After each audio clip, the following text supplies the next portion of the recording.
It's AITUDE representing for Lion's Voice. Yes, massive. This is the time I, the lion them to tell I and I story, our story. Yes? And we rain and roll. So that's say I rain and roll. You can't take the lion vibes, people.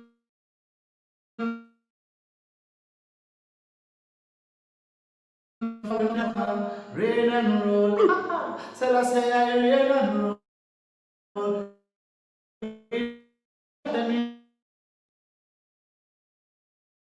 The fire rain and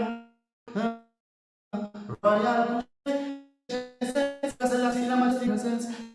Something will bring joy and blessing and understanding, yeah. Every day, rain and roll, say rain and roll. Yes, I lion vibes, so that's say rain and roll. Attitude say that. Boondocks, Black Organization of Noble Diplomats and Expression. Come for the lioness to tell our own story. No surrender, retreat, we are judge and soul. But on the streets, tougher than a boulder. Bigging up lands for it. I jolly for it. The time has come. Their own story. See? This is the Lions. Are you satisfied? Wipe those eyes. I'm on those. I was alive. The Lion's voice. Right, Tessa. What are you waiting for? Together,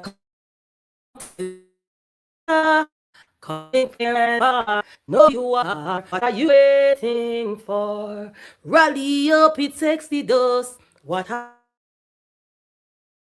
you waiting for? I'm Ketis Oyonde asking, what are you waiting for? The time has come for the lions to tell the lion's voice. African pride, root of all nations, boy. I tried with the lion, the Rastafari.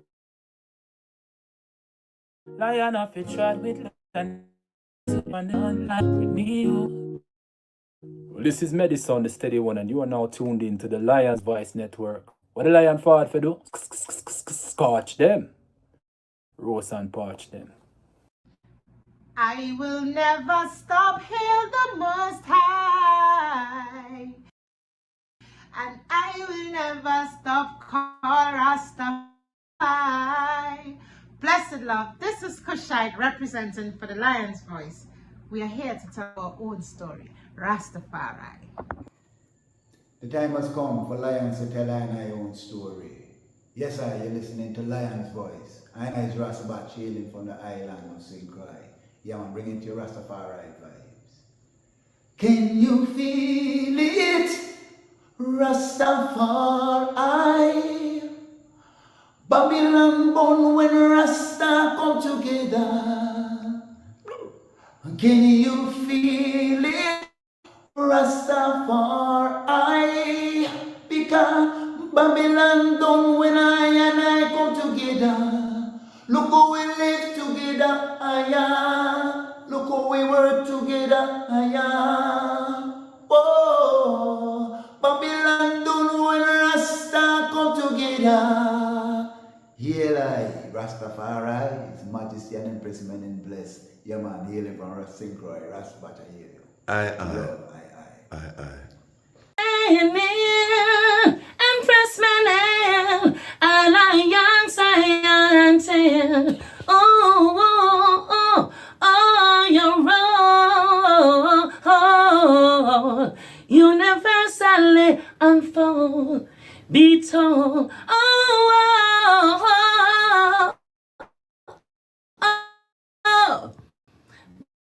Bless up today for the lions and the lion's voices to be heard. This is the Lion's Voice. All right. This is Tippy I. The time has come for the Lions to tell our own story. You're listening to the Lion's Voice blog. Respect and love from St. Croix VI to the world. Rastafari.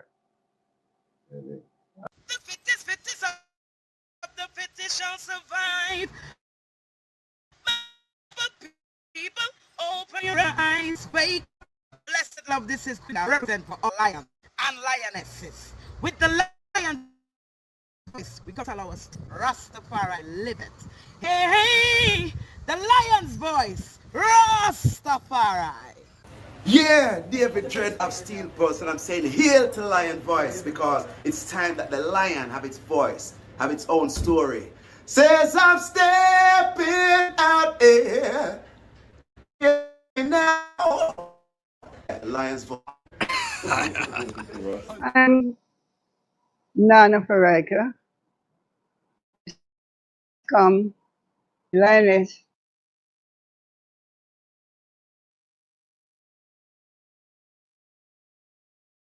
Their story. And Omega is. This is the Lion's Voice.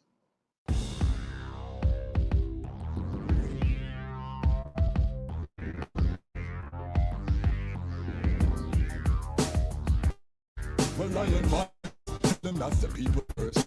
Lion Voice, they them feel nice. Lion Voice, with the lion cubs we sacrifice. Lion Voice, got to show the people them the life. Lion Voice.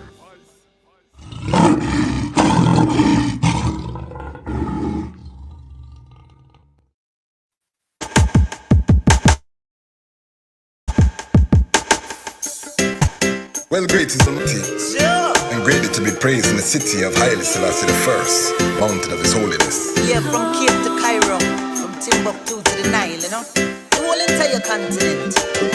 Beautiful for situation, joy of the whole of his Mount Zion, from Accra to Addis Ababa.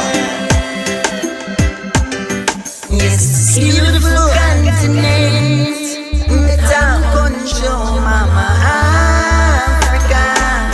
Very beautiful. From Cape to Cairo, from Timbuktu to the Nile, I smile for Mama Africa. I hear you call Mama Africa. Been so long since I see Mama. Father of Africa set the law. The lion come and dismantle Babylon flaw. We gonna use solar energy, use sanitation to build the ecology. We utilize green Haile Selassie first without apology, and then we build the youth them economy. We dismantle Babylon monopoly. We teach the youth them how to live properly. Tell them make sure them got the title for them property. Yes, this beautiful continent that I'm gonna show Mama.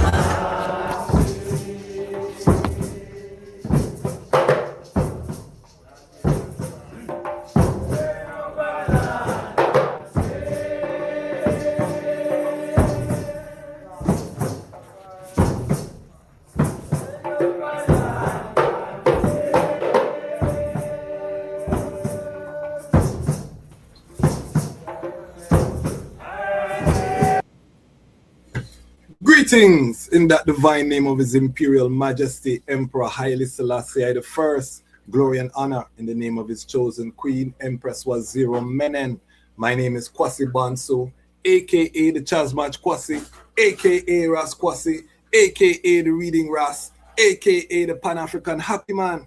I'm a creative industry attorney, I'm an author, I'm an artist, I'm an actionist, and right now I am the host of Lion Talk Live.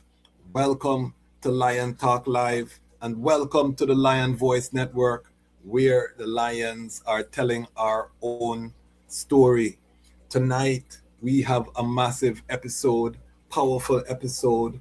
We are fresh from the 2026 enVIzion Cannabis Conference in St. Croix, US Virgin Island. We have the convener here with us tonight. We have representation from the regulator office. We have a return of some of our panelists. We're going to do a recap, a review, and we're going to bring some information to our global Rastafari and Pan-African family about the amazing things that are happening in the U.S. Virgin Islands, the opportunities, but also some of the potential challenges. So we want to make sure that we are all on the same page. Give thanks to everyone who has been supporting the platform. Today we reach 1 million views for the life of the platform. 4+ years, we're going into our 5th year on the Lion Voice Network. And we couldn't do it without our global family. So all of the Lion Pride, I know most of the item watch this on the replay. Make sure you put in the comments where you're watching from. This is a celebration episode, a milestone, and we are moving. The global Rastafari family is evolving. The architecture that is going to put us on the next level for the generations to come is being developed, and we have to be active participants in our future, in our destiny. And it means that we have to build alliances, we have to be diplomatic, we have to have a strategy. A lot of times we are coming from a point of survival and we become very reactive, and this is across the board, whether it's Rastafari, whether it's Pan-African, and we are in a reactive state. And what we realize is that we need to be more proactive. We need to be more proactive. Okay, I'm just seeing a message here. And I want to make sure that we are all strategic, and this is what this conference was all about. It was about setting a precedent so that we come together, we come to the table to think about strategy and not just reacting to things as they happen, but actually strategizing for the region, for St. Croix. We were able to witness the coming together of stakeholders from across the cannabis industry. We're going to hear about some of that tonight. So definitely get your Ital snacks, get your meditation ready, because tonight is going to be one of those classic episodes. Before we bring forward our special guests for the evening, I want to just take time again to big up the greatest online community on the planet Earth. I'm biased, so don't mind I'm biased, but I'm transparent with my bias. Our comment section is the best on the internet. We don't take no talk about that. Intelligent, positive conversation. So if you're watching for the first time, feel free to join our community, our growing community. Big up to our Lion Pride on Patreon. There's our monthly subscribers who are the backbone of the channel. I was just realized we just had our town hall meeting for April, and I want to big up Dr. Eleanor Wint. She was the first Rastafari woman professor at the University of the West Indies. She's part of our Lion Pride on Patreon. And I was realizing that the amount of PhDs we have in our Patreon is not a normal thing. We have some very esteemed sistren in particular who are our monthly subscribers. Big up our Queen Mother, Dr. Chen Zero from the University of the Virgin Islands. We have so many mamas who are supporting the platform, supporting the works. I want to honor those mamas who so esteemed. That makes me feel so honored to know. So if you want to check out our April town hall, you can become a member of our Patreon for free and check it out and see what's happening. We're building a collective over there, and we're gearing up to do powerful works. We're actually 3 people short from starting our grant program. Once we hit 50 people, we're going to start our grant program, giving micro grants to people doing positive work in the Rastafari and Pan-African community. The item know my philosophy. We need to match the capital to the workers.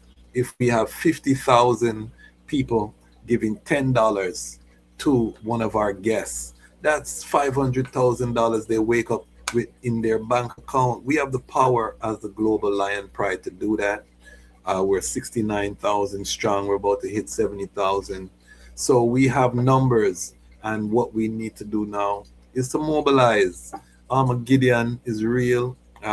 We're looking at increase. The gas prices have started to spike again. Food and fuel shortages are around the corner, and there's no evidence that the people who are running the world have any clue what they're doing or the harm that they're causing people. And this necessitates us to build our own economy, to build our alternative to Babylon. And part of that alternative we know is the healing of the nation. You know what I mean? That plant that was granted by the Most High, that has so many uses, that is literally being used to heal the sick, but can also be used to build homes, as nutrition. I mean, there's so many uses for the plant. Today, we're going to be focusing on the medical, sacramental, and what they say in Babylon, recreational use. We're not going to go into the hemp side. So today is within that sphere. So definitely, let's think about how we can, as a community, come together so that we can rise to the occasion and do what we have to do. Can we do that, family? I know we can do it. I'm confident. If you are just joining us, we are here with the panelists of the 2026 enVIzion Cannabis Conference. Big show tonight. Make sure you share it out, post it in your WhatsApp groups. Let the people them know we are having the conversation here. There's supposed to be a think tank, whole heap of things happening. So let's get ready. I'm gonna ask all of our guests to put on their cameras. We're gonna introduce our panelists. We have one of the panelists who is the Executive Director of the Office of Cannabis Regulation. I'm proud to say is one of my schoolmates from the great Howard University.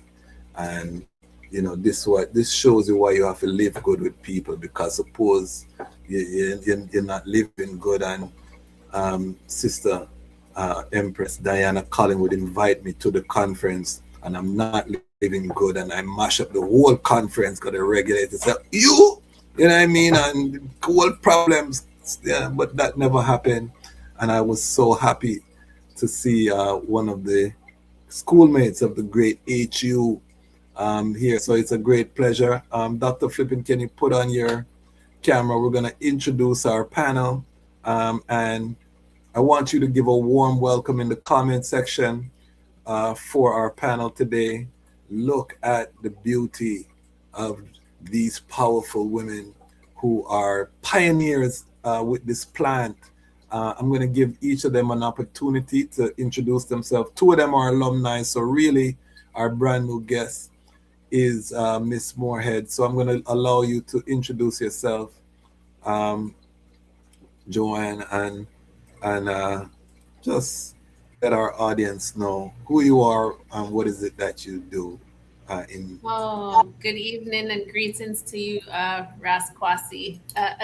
You know, it was definitely a pleasure when it dawned on me last weekend when I saw you in St. Croix, and I said, I know this guy. I know this guy from Howard. So it's always a special surprise to run into my fellow bison all over the world. It's happened all over the world. And I want to start by telling you, I saw there in your comments that you've reached a real big milestone. So real strong big ups to Lions Voice Network for 1 million views. I think that's really awesome and definitely worthy of some special congratulations. But thank you for having me. I am here in the Virgin Islands. I am the Executive Director of the Office of Cannabis Regulation in the Virgin Islands. So I represent the government side, the regulatory side. And I know, you know, we don't always see exactly eye to eye, but I'm always here for the conversation and the reasoning, and I really appreciate the time and the space and the invitation. Of course, Sister Aisha, thank you for having me again to talk about what we're doing in the Virgin Islands and what we're trying to do, I think, with cannabis in the Caribbean as we talk about global impacts. Give thanks. I'm excited because I'm catching up with my schoolmates. So I'm very curious how she landed in the cannabis space. She was a biology major down in the valley at Howard. So I want to hear that story. We're going to get there. But first, let us get our introduction from our past alumnus, Dr. Flippin. Can you, for those who may not be familiar, just introduce yourself and your relationship with this plan, why you are a part of this conference, historic conference. Absolutely. Good evening, and thank you once again for your invitation to be on your program, on your podcast. It is indeed an honor.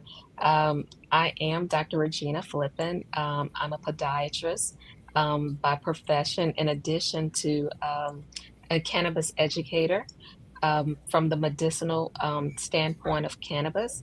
And I like to say, which is always very interesting and intriguing, is I am a person who I feel has the most objective view and vantage point of the plant cannabis, because I've never actually used or tried cannabis.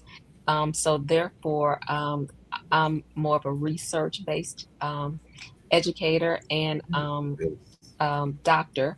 So the plant itself is very intriguing to me, and what's made it most intriguing is how it became illegal. So I have a master's in cannabis science, and I've done a lot of studies on the plant to look at the medicinal effects. And people usually consider cannabis to get this high, but what society really didn't realize is most people, that's not their primary use. Seeking the THC portion of the plant, most people use it for other reasons other than the euphoria, the THC, and that's just kind of a side view. So thank you again, and I'm honored to be here. And we're honored to have you as well. I think it's very valuable that you have never used the plant. We're going to follow your journey. That might not always be the answer, but when we, for now, we're excited to have you and what you bring in terms of the scientific aspect of this conversation. Of course, we have the convener, no stranger to the platform, extraordinaire, mobilizer extraordinaire, co-chair. Please introduce yourself. Yes. Greetings, everyone, and thank you. I'm just honored to be in such company. I really appreciate Miss Moorhead, engaging with us, and just now your family, ma'am. Joanne Moorhead, you're just part of the crew now, and Dr. Flippin, you've always been part of my crew. It's really exciting to have you on this journey. I have learned so much in such a short time on cannabis. I'm an agriculture educator myself, a career-long agriculturist in general, former assistant commissioner of agriculture, just a passionate individual who is mostly interested in next generation preparation for the agriculture, environmental, and conservation industries, a mother, a sister, a friend. Just convener of this conference with realizing the need to educate our community about the true potential that cannabis has to help us economically to develop, not just to develop economically, but also to attract next generation into the agriculture industry to ensure food security and even food sovereignty. And I see all of this as a vehicle to build capacity amongst our people. So thank you for this opportunity to talk about the conference again. We had a great time. We learned a lot, and we look forward to sharing. Definitely, it was a historic conference. I want to start with Moorhead in terms of just setting the table for this conversation and giving us some of the history. But first, before we get to the history of the evolution of the legislation in St. Croix, how did you, coming from HU, what was your journey to working with the cannabis plant? You know, I chuckled a little bit when I heard Dr. Flippin with her remarks, and I can honestly say that if you knew me at Howard or in high school, I think I've run into a lot of old schoolmates who find it very funny or surprising that I'm in this business now. So I was never somebody who was into it myself.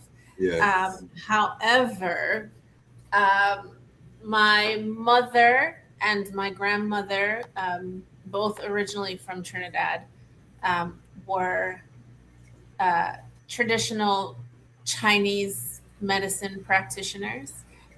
They were herbalists, traditional herbalists. Okay. And my mother, the older she got, the more she got into it. And I think she told me the same thing happened with her mother, right? She, in the beginning, she thought her mother was kind of cuckoo a little bit for it. And I sort of scoffed at her. She was by trade a pharmacist. And then she turned to this alternative medicine, and I kind of looked at her like, because again, at Howard, when we were at Howard together, I was a biology major. I was heading to medical school, traditional Western medicine, that route. And then I just sort of pivoted a little bit. I came back home, about 20 years ago, and found myself in various places and then into government and public service. Subsequently, my mother passed away from cancer. And when she had cancer, I know that she and I had discussed, wishing that there were other opportunities for traditional healing, accessibility, especially where she was in Maryland still. Okay. And so that has sort of, I think, all of that sort of coalesced into an interest, just a personal interest that I have in traditional medicine. I think that there's much that the Western world has done to discredit centuries of indigenous people's healing practices that worked. So in a roundabout kind of way, the Virgin Islands voted for some sort of decriminalization of cannabis in it's been quite a while. If Positive were here, he could tell you I think it was 2014 elections.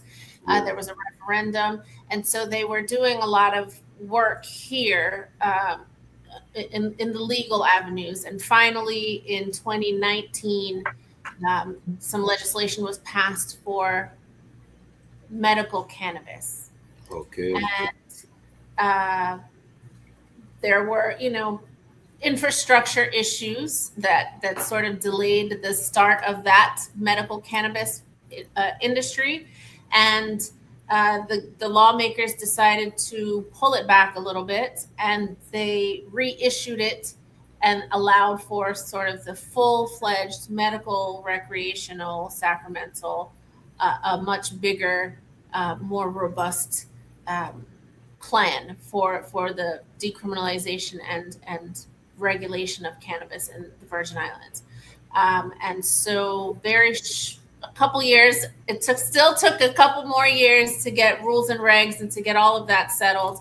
And then I came along to implement that law here in the territory. So it's been quite an interesting journey. I can say that there is not a day that goes by that I'm not learning lots and lots of things. There's still so much to learn. And, between last week when we all were gathered together in St. Croix and this week, the federal government yet again made some changes, right? So I'm Yes, really interested in this conversation, and I'm so glad Dr. Flippin is here because now the U.S. federal government has made some major changes to medical marijuana and has finally officially recognized that there is a space for marijuana in the therapeutic sense, and has made a major change for medical marijuana. Now, that doesn't really apply to the rest of it, but that's a conversation perhaps for another day. But I think that is a hopeful sign in my eyes, anyway, that we are in a space now where there will be more access for individuals who are looking for medicinal purposes to use the plant, and that is, to me, a great thing. Beautiful. So poignant and direct. It's an exciting time to be alive, because there's so much fluctuation that's happening, historic. Are you familiar with that change in the law, Dr. Flippin? Hold on 1 second. You're muted there. I am, and it's a step in the right direction. And if I may, what needs to happen is, one, most people don't understand Schedule 1 versus Schedule 3. So initially, cannabis was a Schedule 1 drug, and Schedule 1 are medications that are considered highly abusive and have no accepted medical use or benefits. And then obviously you got Schedule 2, but then it went down further to Schedule 3 drug, which means that it can be recognized for its medical use and a moderate to low potential for dependence or abuse. In addition to that, I think what the industry will find is, as you know, when you're in the cannabis business, you have to fill out a form 280E. And that form does not allow you to deduct a lot of your normal business expenses related to cannabis, such as rent, payroll, marketing, things like that. So when people are in the cannabis industry, they can't use those write-offs. But since it's been changed to a Schedule 3 drug, they can finally deduct their ordinary business expenses. So that's going to be a big game changer. Additionally, because it was a Level 1 drug, meaning federally illegal, it was difficult to do research. The University of Louisiana, and I think the University of Mississippi as well, had permission, and they actually have like a cannabis farm per se to do research. But other than European countries, it was very difficult to get permission, if you will, to do research. So now that removes that barrier, and so makes it much easier to do a lot of the research that's necessary, because we can't do the research. We don't know what all the benefits are. So that's going to be a good thing for it being a Schedule 3. And I'm not sure about the banking aspect, but I would assume that with the banking aspect, it's going to reduce some of those barriers. And the interesting thing to me is, like cocaine, for instance, is a Schedule 1. So people don't realize years and years and years ago, when Coca-Cola was created, it actually had cocaine in its formula. So when people, and it became literally addictive. But for cannabis, there's very few studies that show that it's, the potential for abuse in that. So the change from a Schedule 1 to a Schedule 3 is going to be a huge game changer. And I'm sure those who are in the business are going to love that 280E. Where they can finally deduct their ordinary business expenses. So. How does this position us, Empress Diana? When you hear these changes, and of course, as a convener, you more than anyone else know the importance of us strategizing and positioning ourselves. What does this mean for the eye?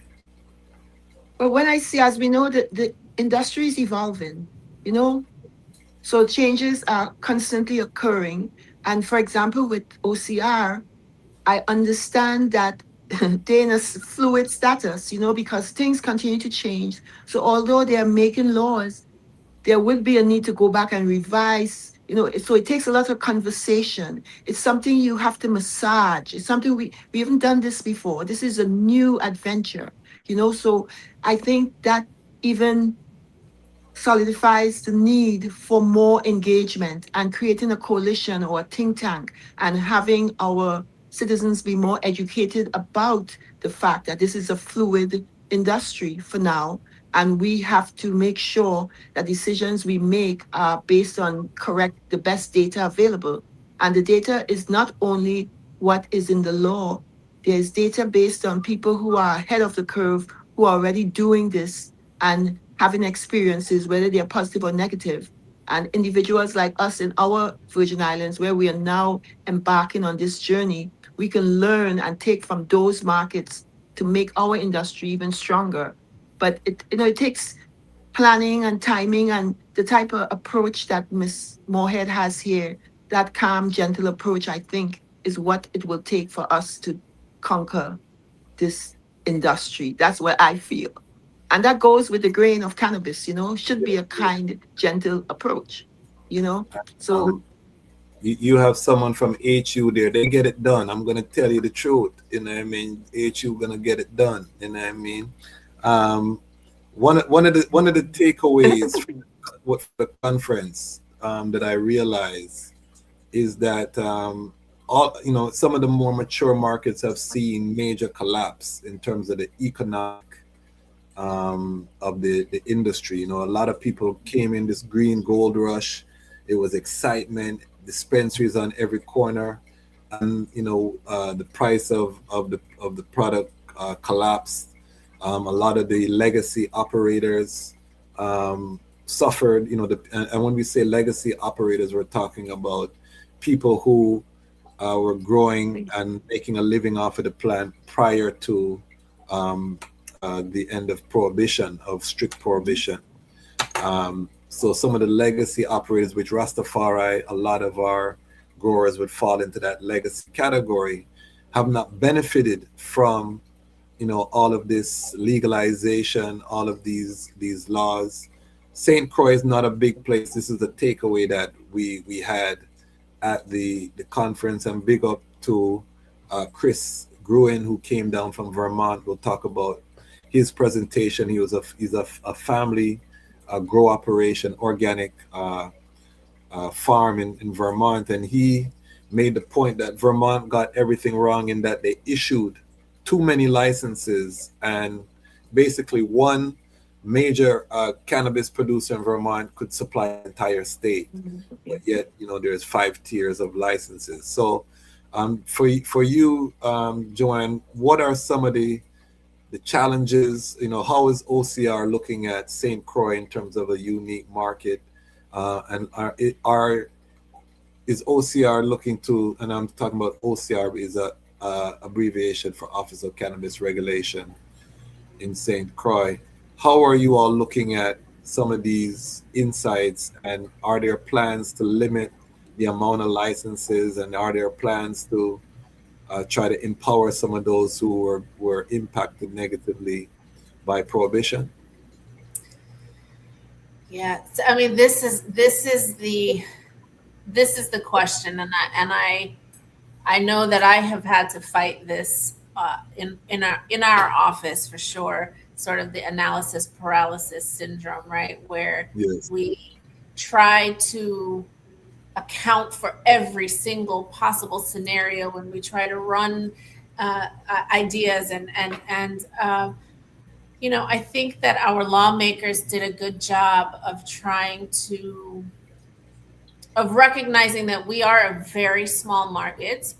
Even when I speak to my counterparts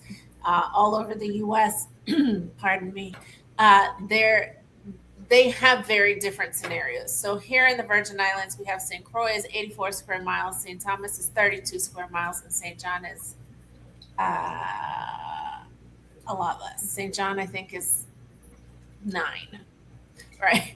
Very, very tiny islands, separated by difficult waters to traverse. The water between St. Thomas and St. Croix is federally regulated for us as a U.S. territory. There are lots of challenges.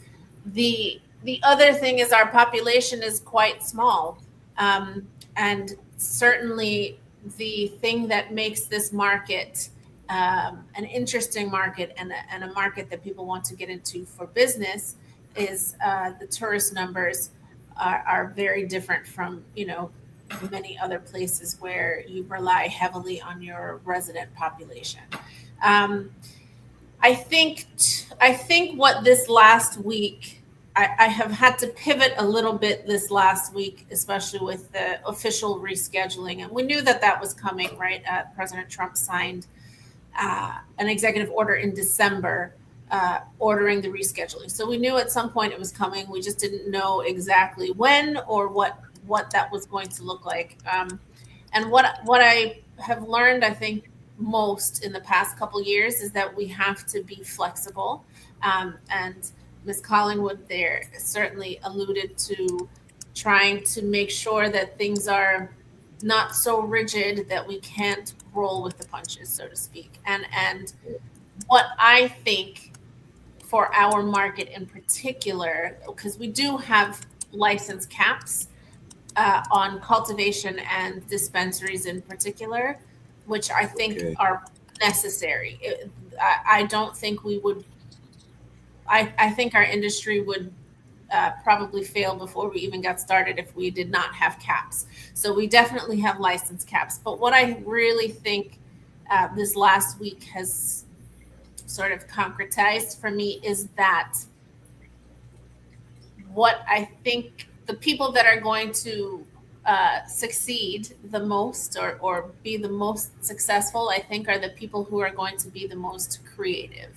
I think, and the people who have, there's so many, and you talk about the legacy markets, right? Listen, yes. There are a lot of folks that I have spoken to who operated in the legacy side of things, the legacy market, let's call it. Yes. Are so sharp, so ingenious, so creative. All of these things that they've been doing in their business, it just wasn't a licensed business before. Yes. And I think those people in general are going to be the people who are going to last in the business with this constant change. I would really like to see, I can't call it right now. I would like to think that these federal changes will allow for more international exchange of genetics, international exchange of product. And I think those who really are advocates of this plant in whatever space, whether you're medical only, whether you're just the business of it, whether you are Ital and Rasta, and you're the sacramental side of things, I really think now is the perfect time for those with all of those ideas. You always have the folks who have these crazy ideas and everybody looks at them like, oh, that's never going to happen. Those are the ideas, I think. Those are the ones that are going to be really experiencing, I think, tremendous success in the next 5 to 10 years. I really think it's going to be one of those situations where, those who have been sort of sitting on the sidelines waiting, and thinking that it's going to be easy, the green rush that you talked about. I don't force. I don't know why. I don't know why I think that way. I just think that it's going to be the smaller folks who have that really ingenious idea that are going to really benefit, I think, for the Caribbean folks, I think genetics are going to be a big Yes. push globally. Yes. I think things are going to open up, and I think that that's going to be a big push for Caribbean ganja, as our friend Dr. Knife said, right? He calls it Yes. ganja. And he's going to be joining us later. He just sent me a message that Dr. Knife, Senator Positive Nelson, will be joining us shortly. But the ladies said they wanted to set it off because it's just that time on earth right now. So we give thanks. Dr. Flippin, I'm coming to the eye. Now that it's been rescheduled, I know you're a serial entrepreneur. Are the wheels turning in your mind? Are you thinking about, is how you approaching this plan in your practice? Has anything shifted with the rescheduling, or is it pretty much par for the course? I think I was expecting this to occur. It was going to happen eventually anyway. And so, yes, the wheels are turning, but not in a different direction. I think it'll just make my goals possibly a little easier. One, the research and development portion of it. And I think I touched on this a little bit at the conference in speaking with Miss Joanna. It really doesn't seem like many people are interested in a cannabis clinic per se. So an idea that's a little different from a dispensary. So, and that could be, I think, what she's hitting on, or maybe I'm not sure. You know, I envy you guys because I didn't go to HBCU. That if I don't have many mistakes, you know, that I look back on, but I really, you know, regret not going to an HBCU. But we were poor. So, you know, my parents couldn't afford, and I wasn't that smart to, you know, where if everybody's smart at the HBCU, I couldn't get a scholarship. So unfortunately, I had to go to a school where I was greatly in the minority in order to get the funds. So, so I do agree that I think it's the person or people or businesses that think outside of the box. And that starts early on, you know, strike fast, strike strong, who will eventually be very successful in the territory, because you know, we're so small. We're so small, and potentially the license that they have decided on the number, it's great that there's a cap. Who knows? That may be too many. I don't know. There's no data yet, so it's going to be very interesting. I'm here for the ride. I'm going to enjoy the ride. Yes. Empress Aisha, enVIzion 2026. You've had some time, some distance. What are your thoughts now that you've had some time to sit with it? Talk to us about what you think the conference achieved, and we're going to go and kind of get a recap from our guests, you know, takeaways, things of that nature. But as a convener, what was your expectation, and what was the outcome, and how did those mesh? The whole purpose of the conference, again, was education, right, across the community, especially to the community who doesn't see cannabis for the gem that it is in terms of transforming our community. It has that potential to do that, and that will occur. But the key is, would we be the ones to benefit, you know? And then, as a Rastafari sister, knowing that historically, our people, not just Rastafari, but, you know, all the legacy growers we've had, they have committed so much and done so much with the plant. And now that it's making its mark in the world, a lot of ones are stepping back, in a sense, and waiting and not wanting to demonstrate or to admit the type of skill sets they have in growing the plant, or the knowledge they have around the plant, the indigenous knowledge. Like Miss Moorhead mentioned earlier, those who are ingenious. Dr. Flippin mentioned those who think out of the box will have a place. And I'm saying, adding to that, if we look at our indigenous practices, the things we've been doing, the skills we have developed from being around the drug, the plant, when they used to call it a drug, now is the time to step out and formalize those skill sets and apply it in the industry. The people who are growing plants now, everything they're doing is stuff they learn from us, from people who've been growing. That's how you know by doing. And, people have been doing it for decades. So I just want to encourage our people. Now is the time to develop the entrepreneurship mindset, formalize the skills you have. I did a presentation on the careers in the cannabis industry. Where does the skill set that I have align with the industry? What's the cost? What's the value of that skill set? How can I apply that skill set or formalize that skill set enough so that it can be applied to the industry? And I have this nagging feeling or knowledge that where the money would be is also in value added product development. Is one thing to grow the herb, but then what do you do? How can you apply it to pain management? How can you do tinctures and salves and all these type of value added products that sit on the shelf and can be used across our community? So again, the objectives were to educate the community, to bring people together around cannabis, so we could all understand what the vision could be, to look at what other entities were doing, people who are ahead of us. What are they doing in Vermont, in California, in Antigua, in Trinidad, in Jamaica? How can we apply that knowledge to us? But the most important thing was building the community and exposing college students, young people, to the range of scientific and technical careers in the industry so they can benefit from it economically as well. And I feel now that I look at what the goals were, I feel as if I have achieved. Vision has been accomplished, goals have been achieved.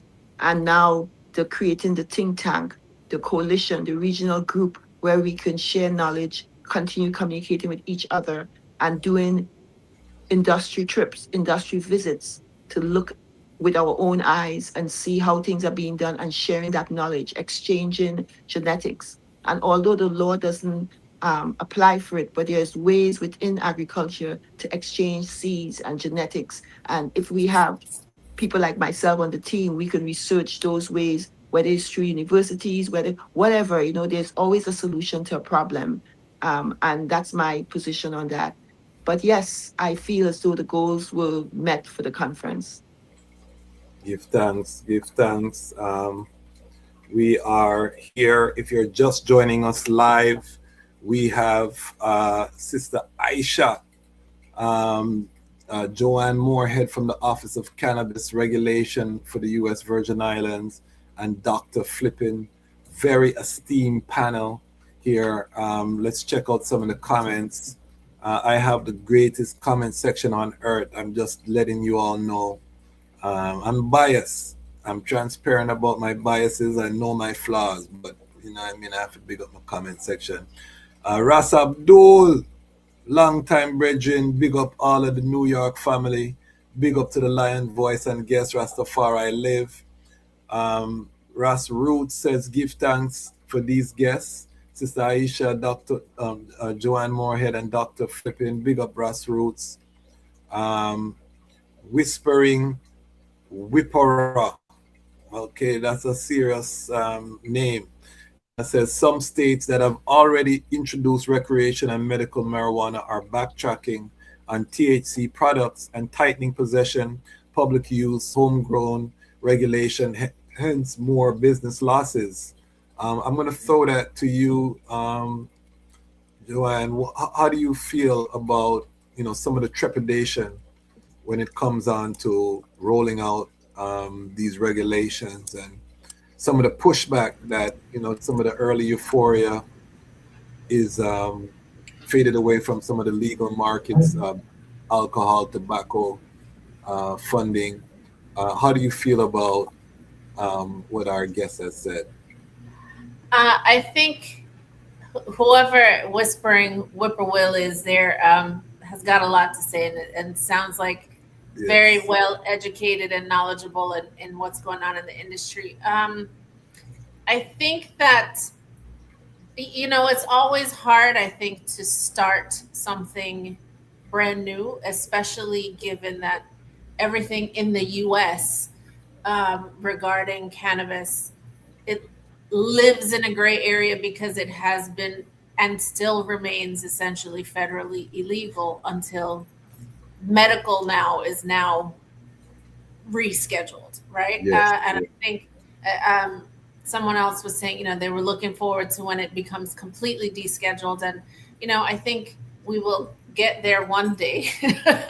But it's always challenging, I think, from when you look at in the United States, the difference between state laws and regulations versus federal, trying to establish that. So I think a lot of what happened in the States was, certainly the states that did it first, I think, saw the biggest boost. And then things leveled out because, you started to have fluctuations and changes with regulations or changes in tax structure or testing, or you had, as you referenced, Mr. Gruen was talking about, you had some states that just allowed too much of a particular license, and so the market was oversaturated, which means that sort of everybody took a hit. It's definitely challenging. It's interesting here. I say often that we're not reinventing the wheel. We have the benefit of sort of looking at all of these other places and what has worked and what hasn't worked, and trying to pick the things that work and replicate those, and looking at the things that didn't work and trying to make sure that we don't maybe fall into the same challenges. And even having said that, we're going to do it here, and it's still not going to be perfect, and we're still going to have changes, and we're still going to require changes. Or, one of the things, and I think Dr. Flippin talked about this with research, and Sister Aisha mentioned it too with data. When you do things, especially from the government side, without data, you're going to have to go back and fix or adjust.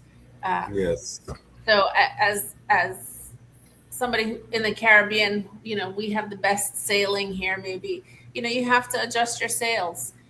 You can't just assume the wind is going to take you in this one direction, or it's going to go, you have to adjust your sails to correct for a crosswind or to correct for no wind. So we definitely expect that to be happening here. And I think too, what happened, and there might be some conflation there of the hemp issue. I know we're not going to talk about that tonight, but I think the hemp loophole that existed also helped to tank a lot of jurisdictions, industries in the States, because it was just unregulated and therefore cheaper, and all of the other things that add to, just a blowout of the regulated industry. It was not sustainable. So that loophole has closed. Then now we're rescheduling medical marijuana. So I think, again, as an industry, I think everybody just has to maybe not pivot. It's not a full pivot. It's just an adjustment, just a couple of adjustments here and there, and see what happens next. That's the only thing I'm banking on, is that something else is going to change again. Some other changes are going to come on, and we just have to see what happens and adjust as needed. Give thanks. And I think it speaks well for St. Croix that we have someone like yourself. I mean, we have the actual regulator who's here with us, so willing to engage. That's unique, and we have to give thanks for that. I'm not going to take any credit, because it's my schoolmate, because she before she even knew I was her schoolmate. Let me big you up a little bit. Before she even knew I was her schoolmate, the first thing she said, we had a piece of string that tie up everybody at the conference. That was a great icebreaker. The first thing she said is that she's willing to have the conversation, and that struck me. You know what I mean? This is before I knew she was Howard trained and, you know what I mean, certified pedigree, and I never know that at that time. So the fact that she's here, she's true to her word. She's really showing that she's true to her word. We have Senator Positive Nelson has entered the studio. We're going to bring him forward to add to the discussion. Welcome to our Senator Positive Nelson. How is everything, family? All is well. Good evening, and my apologies for being late. It's sort of hard to move around here on the big island of St. Thomas. Glad to be here, glad to be involved. Give thanks. For those who are not familiar with who is Senator Positive Nelson, just give us a quick introduction again, who you are and your relation to the cannabis plan. Okay, well, I'm a former senator, 7-term senator here in the Virgin Islands. I was responsible for introducing the Medicinal Cannabis Patient Care Act, the first medicinal bill, a medicinal cannabis bill, decriminalization, and industrial hemp bill. I also served as Commissioner of Agriculture and the Governor's Special Advisor on Cannabis, commonly known as the Cannabis Czar, here in the territory. Okay, so give thanks for that pedigree. We're talking about the recent rescheduling. Are you familiar? Are you up on the recent rescheduling of cannabis in America federally? Yes, I am. Yes, I am. What are your thoughts as someone who's fought that battle in the legislature? What are your thoughts on this milestone? Well, it's been a long time coming. We've been anticipating it for quite a few years now. I'm surprised it has taken this long, because we thought we would have seen that maybe about 2-3 years ago. That should easing things up, particularly for research and getting more precise with I don't want to say with prescriptions, but with the medicine aspect of it, as far as measurements and strains, etc. Because with open research, with the change of the scheduling, it would allow for open research. A lot of the research that's been done by the industry, by the medical industry, and has been sort of undercover. With the change of the scheduling, it allows them to do open research, and thus we should be getting a lot more information about exactly what strains for types of ailments and precise measurements, etc., as far as dosage.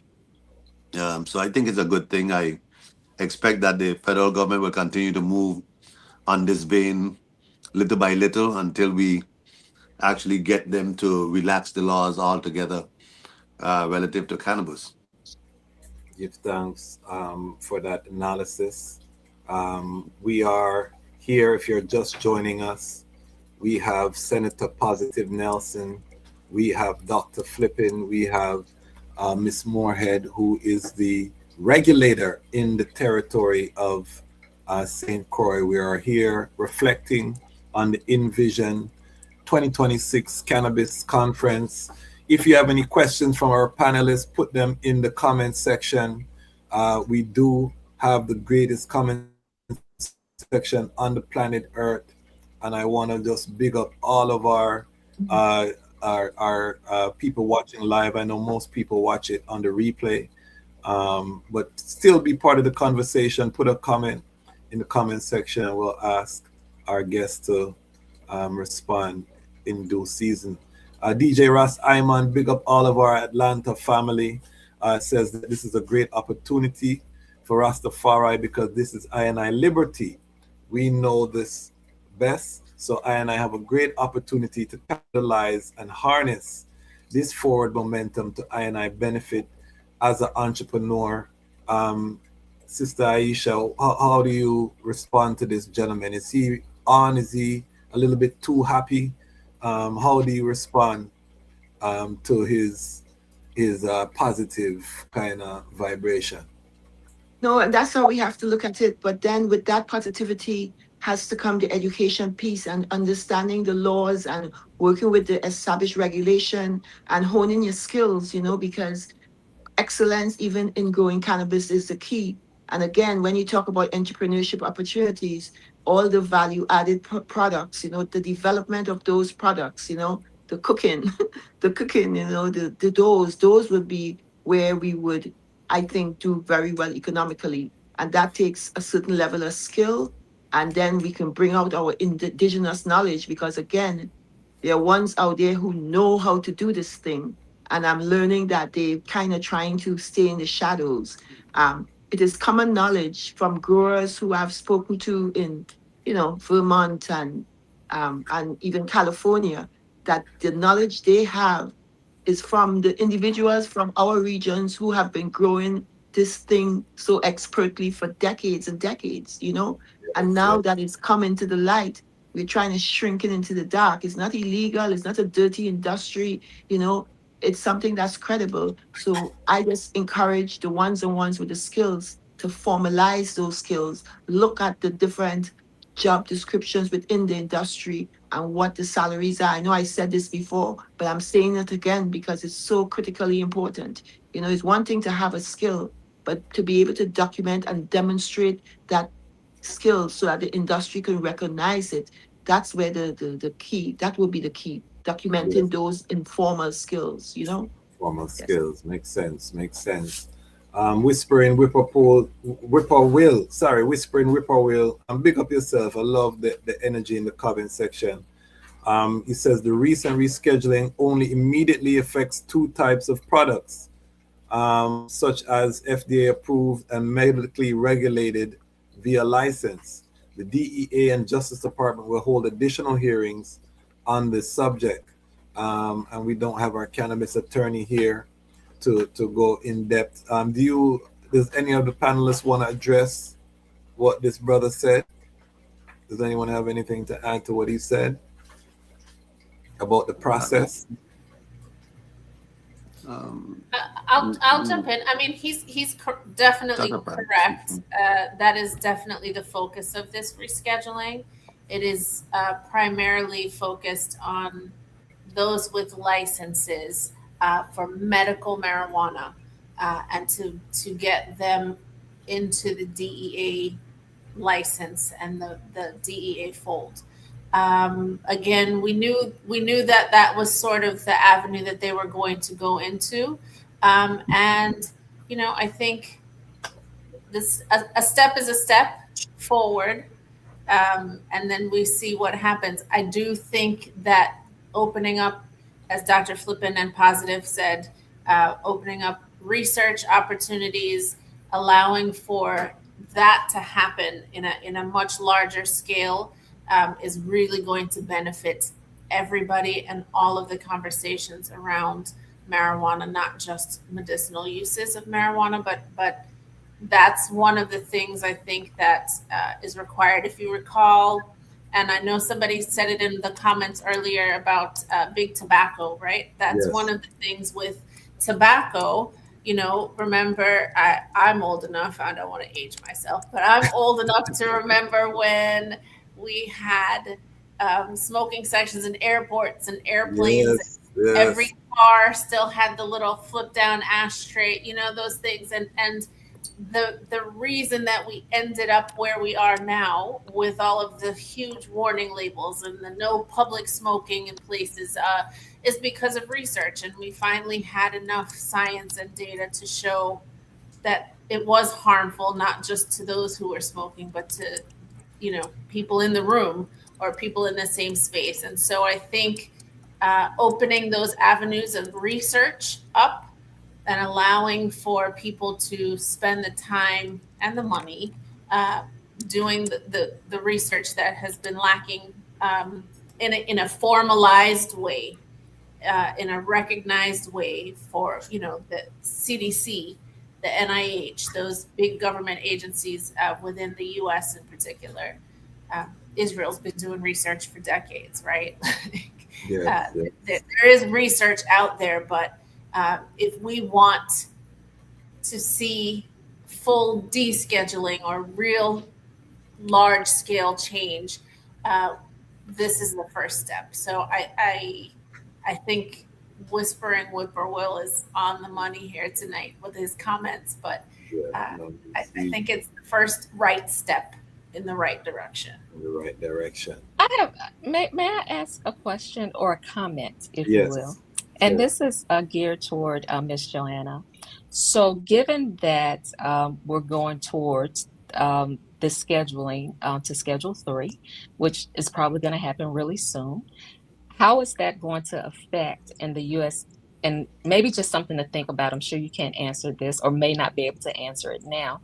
How is that going to affect the persons or people who can recommend that you initially said could recommend cannabis? Because two things is a naturopath and a homeopath doctor can't write narcotic prescriptions. So if it's a Schedule 3, that's leading towards that's something that someone with a DEA number has to be able to write. And I think an interesting thing in the U.S. Virgin Islands is they left off podiatrists for being able to recommend cannabis. And so podiatrists hold controlled substance licenses as well as DEA licenses where we can write for Schedules 1 through 5. So now you have a system where the law has been created where a person who can't even write a prescription in the USVI rules and regs, how is that going to change, or is that something anyone has really thought about at this juncture? Is it going to change? That one I can't answer because that seems like it's a yes or no question, right? And I don't know the answer to that. What I can say is, I think certainly now, and I'm not even saying that before, but certainly now we're going to be looking at, or we should be looking at,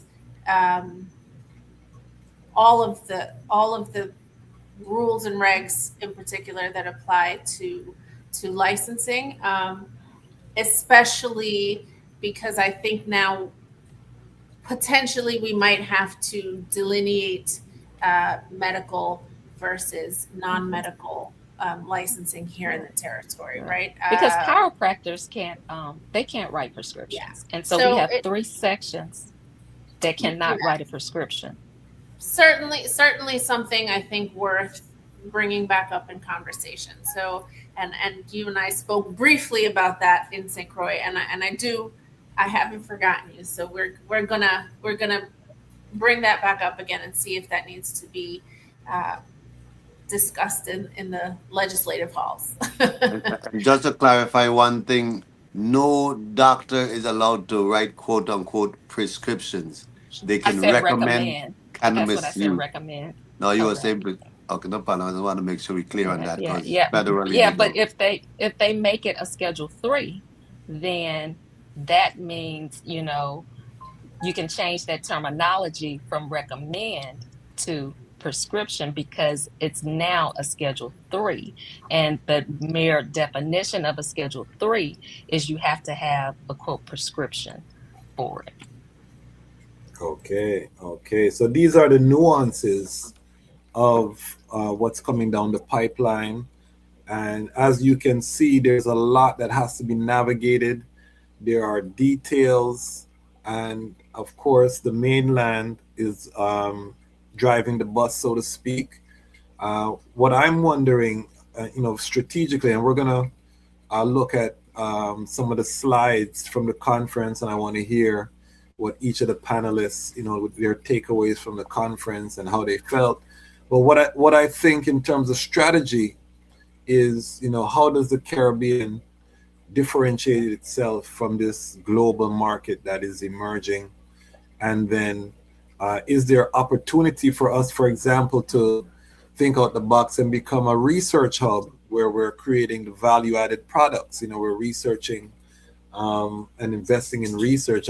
Have there been any plans in that direction? I don't know who could answer that question, but has there been any plans in terms of investing in some type of research hub or a research entity to look at what potential value-added products can be made from the plant? Is that being conceived, or have you any? I want to speak to that briefly.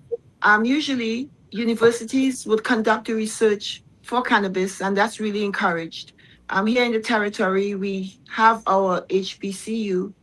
They're not currently conducting research, so that's something that private entities would have to do. I think it's something worth investing in and engaging in. And again, indigenously, we have a lot of recipes and people have been doing things. But again, in this industry, it has to be data driven. So that's where it is, doing the data analysis and coming up with formulas and, intellectual property rights and taking courses to understand how best to create the different products that can be of value. But again, it's back to the research. And if the university locally won't do it, we have to work with other entities, and thus the need again to develop that regional think tank where we get information from other regions, who are doing this, who may have the expertise and apply those standards locally. That might be the model that will work best for the territory at this time, in the absence of having local research by the university, Yes. It's very serious, family. If you're just joining us, we're talking about the enVIzion Cannabis Conference 2026.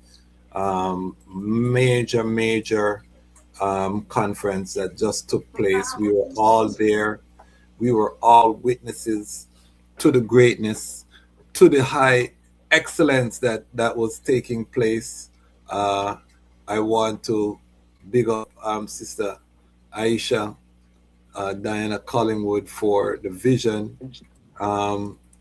We started off, I want you to narrate some of this for us. We started off at a radio station right off of the plane. I flew in with the international president of the EWF, little humble man from America, and we went straight to the US Virgin Island, big reggae station. What was that? That was 100.3 100.3 FM, WSTX, Ninja P show. And why did you think that was important to reach out to the grassroots community? Because that's what it's about, though. If we're talking about equity and diversity and engaging local communities, you got to reach the local people. And this is a 24/7 roots reggae radio station. That's, that is not just the VI, it's actually global. And Okay. and it was within the budget. And don't forget those important factors. Yes. And they were willing to work with us, and you got to go with who works with you. And who give you the support, and that's what it was this time, and that's why I brought you all there, and you all were welcome to be there. It was. Yes. It was very powerful. We all had a chance to address the people of the VI and the global audience. Very powerful. There you have. Can you just introduce all of these people here? Yes, on the left, we have Cheryl Murray Powell, Esquire. She was our cannabis attorney or psychedelic attorney, and she did the keynote speaking address at the event. Then in the green, it's Diana Collingwood, that myself. And then we have a grower from Vermont, Chris Guren. He is an organic grower, indoor, outdoor. And to the right of that, we have Ninja P. He's the host of the reggae show at 100.3 FM WSTX, and there's an AM station as well. But yeah, so that's the lineup on, as you see. Yes, and I had to prove that I was there. Yes, evidence exists. Yes, Yes, I had to throw That myself includes you, in the yes, slide. everyone else. What are we looking at here? Oh, that was the venue. The conference was touted as a no fluff, actionable insight. So it was really hosted at the historic Friesenberg Pond, our largest freshwater reserve in the territory. That's what the pond looks like. It's actually overrun with invasive species. The hyacinth plant, which actually is a plant that can be used to I've seen recently where you use that plant to create a disposable plastic bag. And it can be used for composting. It filters water. It has a lot of environmental uses and it can be of great value. But as it is there, it's an invasive species in that pond. And that's a very critical body of water for the territory. Again, it's the largest freshwater reservoir in the territory. And we have to come up with solutions to address that environmental concern. So that's kind of to bring eyes on the situation as well. Yes. And what I loved about that is that as we build out this cannabis industry in St. Croix, we have to think about environmental stewardship. Yes. Because in some territories, we know with illegal grows, there's been use of fertilizer, contamination of the soil, and a lot of things that have been negative. And we learned at this conference that a brilliant presentation from one of the young people that Empress Diana works with explained to us that there's a lot of agricultural runoff that goes into this pond, and that's one of the reasons for this explosion of water hyacinth in the pond. Here we have you can explain what we're looking at here. This is attorney Cheryl Murray Powell. She's doing her keynote speech, and you see to the right, looking all cute over her shoulder, Miss Joanne Moorhead. So that was the setting where we had. That's underneath the pavilion that's located at the pond. The St. Croix Science Teachers Foundation, they have a farming program that they do in that area. As a matter of fact, next Friday, we are hosting the first ever Enviroton Youth Program. It's a competition with some students I've been working with in the Regeneration Corps program, where they've been exploring solutions to some of the environmental concerns we have on island.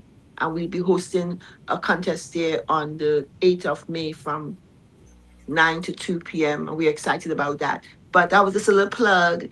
But yes, so that's the space where we held the conference. And it was adequate. It was no fancy hotel, but it was perfectly designed for what we needed to do. Here we have a grower cultivator patent holder from the California industry, AC Moon, and she presented on cultivation and growing. And as part of the demonstration we had on how to,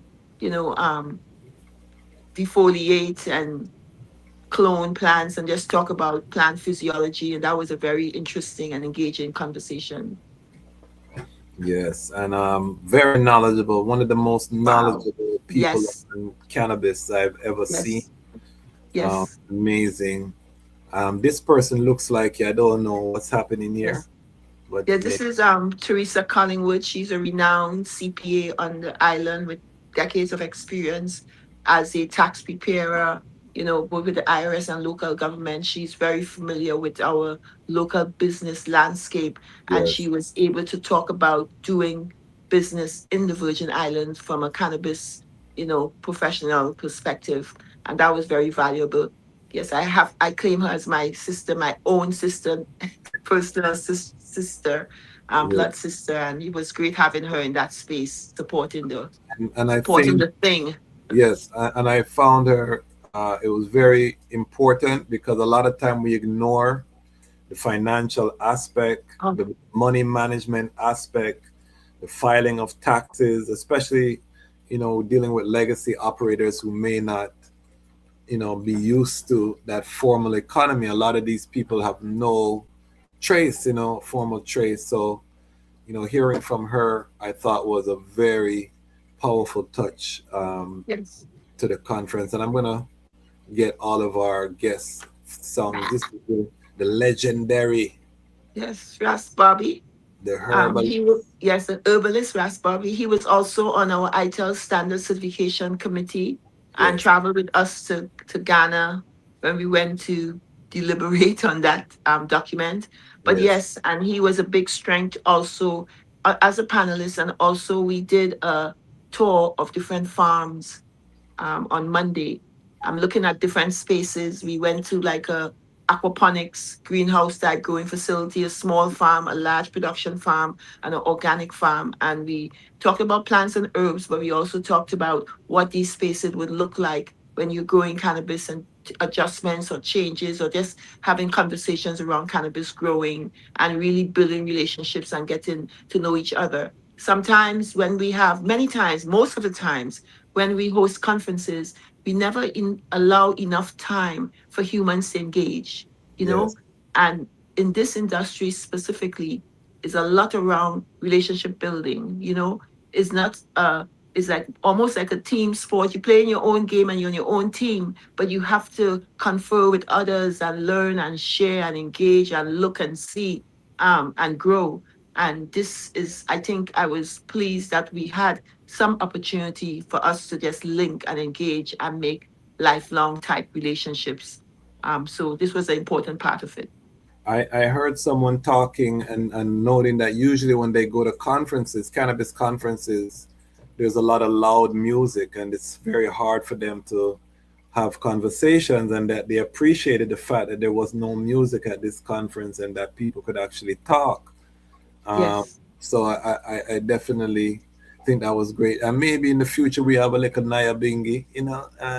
On the side, you know, but we did have the Yeah. event, the kind of cannabis cup we went to that evening. There was music there, and there was music on the Monday at Serenity's Nest. So, Yeah. but I feel as though with education and training and engagement, sometimes we need the absence of that noise so we could zone into each other and engage, because it takes a certain level of intent to build relationships. And sometimes we just don't allow for those opportunities. People get lost in the other loud noises around you, but this allowed us to focus and engage and build capacity. And that was the focus of the conference as well. And nature was our soundtrack. Yes, sir. By design. Marketing, yes, by design. Another picture of your sister, and again, and you know, yeah. we have to remember that this is a business, so you have to approach it from an entrepreneurship perspective. You know, that's how people make and lose money. So it's not one of those things where we can just go in and do what we feel like. We have to almost apply financial science to this whole thing, you know. And so it's really good to engage with the professionals who know, as we have, you know, Positive Nelson, we have, you know, Joanne Moorhead, we have Dr. Flippin. It takes all type of skill sets within the industry. So it's to recognize that is critically important. And I think it also fed into the discussion about ancillary businesses for the industry, and that you don't have to be a grower, you know, you don't have to be in the field with the cannabis. There's so many other offshoots in terms of business. A CPA is one of them, an attorney is another, you know, so there's so many opportunities to engage in this business. Who is even the designing? This brother is I Who's call the him Ferdy. Who's the happy His name lady? is Ferdy. Talk to me about this happy lady. The guy with the blue shirt. No, the happy lady is me, Diana. Ferdy was one of the first individuals. He's a local landscaper. He really stepped out. Everybody, a lot of ones stepped out of their space to provide support for this. This conference could have never occurred without the assistance of individuals like Ferdy. And hopefully, as you go, you would see again that community support was critical. It was a no fluff conference. It wasn't a money making effort, you know. So therefore, it was just about really educating the community and setting a standard that we can build upon moving forward. So thank you, Ferdy. He brought all the palms and set them up and came and helped landscape and clean up and do a lot of that work. And it was very participatory. Yes, for sure. This, I think, was one of the highlights. This was the Brethren Chris, and they had a demonstration. They brought some plants, and they actually did some trimming, you know, at the conference. And I learned so much just about plants. You know what I mean? Right. In general, right? In general, they were talking about cloning. They were talking about nutrients. They clipped Seeds. most of those leaves got clipped because you were saying these leaves are draining nutrients from the productive part of the plant. So it was really a hands-on venture and very powerful. What did you have to say about this part? I want to say that Chris is very clear with me. When I go to his growth space and see his practices, he recognizes that locally we have ones with that knowledge. He's only been doing this for a few years now, but we have individuals in our community who've been doing this for decades and have mad skills, again, that need to be formalized. And we have to step into the space and recognize the value of those informal skills and formalize them, because we have a lot of experts in this space. So that's one of the things I want to mention. Most of the strategies that were taught, a lot of local people know them, but you have to add that to the high science. It's a scientific thing. So there's additional knowledge they could apply with their informal knowledge to maximize their abilities. But that's something to consider. And it may not take a lot, but it does take a certain additional level of understanding from a technical perspective, so you can be sure of your strategy every time, Yes. And I learned a lot too, Definitely. You see our brethren Tafari there, AC Moon, and this was Ambassador 7. Again, looking at the demonstration. Yes. But wait, I want to say that AC Moon wasn't just looking at the demonstration, she was narrating. Yes. Like Chris was doing the actual cuttings, and then she was talking about the scientific piece of it and why and how and impacts and negative impacts. And so it was a real high level instructional experience for those who were there. I was pleased with it myself. And even Chris was telling me he learned so much from the way I don't think anybody can spit it. She's almost like a rapper spitting on the mic, because she have the experience from doing the legacy growing, and then she went and formalized that experience. So that mesh of both worlds make her like a master grower in a sense, because she's lived it, done it, seen it done, and then went to formalize that with the degrees and technical certifications. And you can't deny that expertise. It was impressive. It was really impressive. I was impressed. And she grows in Northern California with brown bears and mountain lion and all kind of things. And then, as you say, her father was, a cannabis grower during Prohibition. So her story is like a blockbuster movie. Really, really, yes. We have Ras Bobby on the microphone, blessing us with herbal knowledge. And then we have the royal Queen, Miss Moorhead. What was your talk about? If you could just share with the people who weren't there, Miss Moorhead, what your talk was about. I think that was the second day where I was just mostly listening. But my talk, from my perspective as the regulator, the thing that I say the most and that I've stressed the most is that this is intended to be, for me, a partnership. It is an ongoing, living, breathing conversation that I would like us to always be engaged in. It's not, it's not my goal to set anybody up for failure. The government will be happy when people are successful. So I'm the middle person trying to make sure that everybody has what they need to be as successful as possible. So I think that's usually the crux of my side of things. But really, I was just there to listen, and all of us who were there were lots of things to be said, and I think it was a very positive and healthy conversation. I agree 1,000%. this brother looks very positive. I don't know what's going on with him, but he looks like he's very positive. What was your message, Senator Nelson, on this panel? This was the final kind of culminating panel. Do you remember what your message was to the audience gathered there? Yeah, I believe it was along the lines of the struggling over, the fighting over. We can't lose any steps that we've gained. We can't allow them to roll back any steps that we've gained.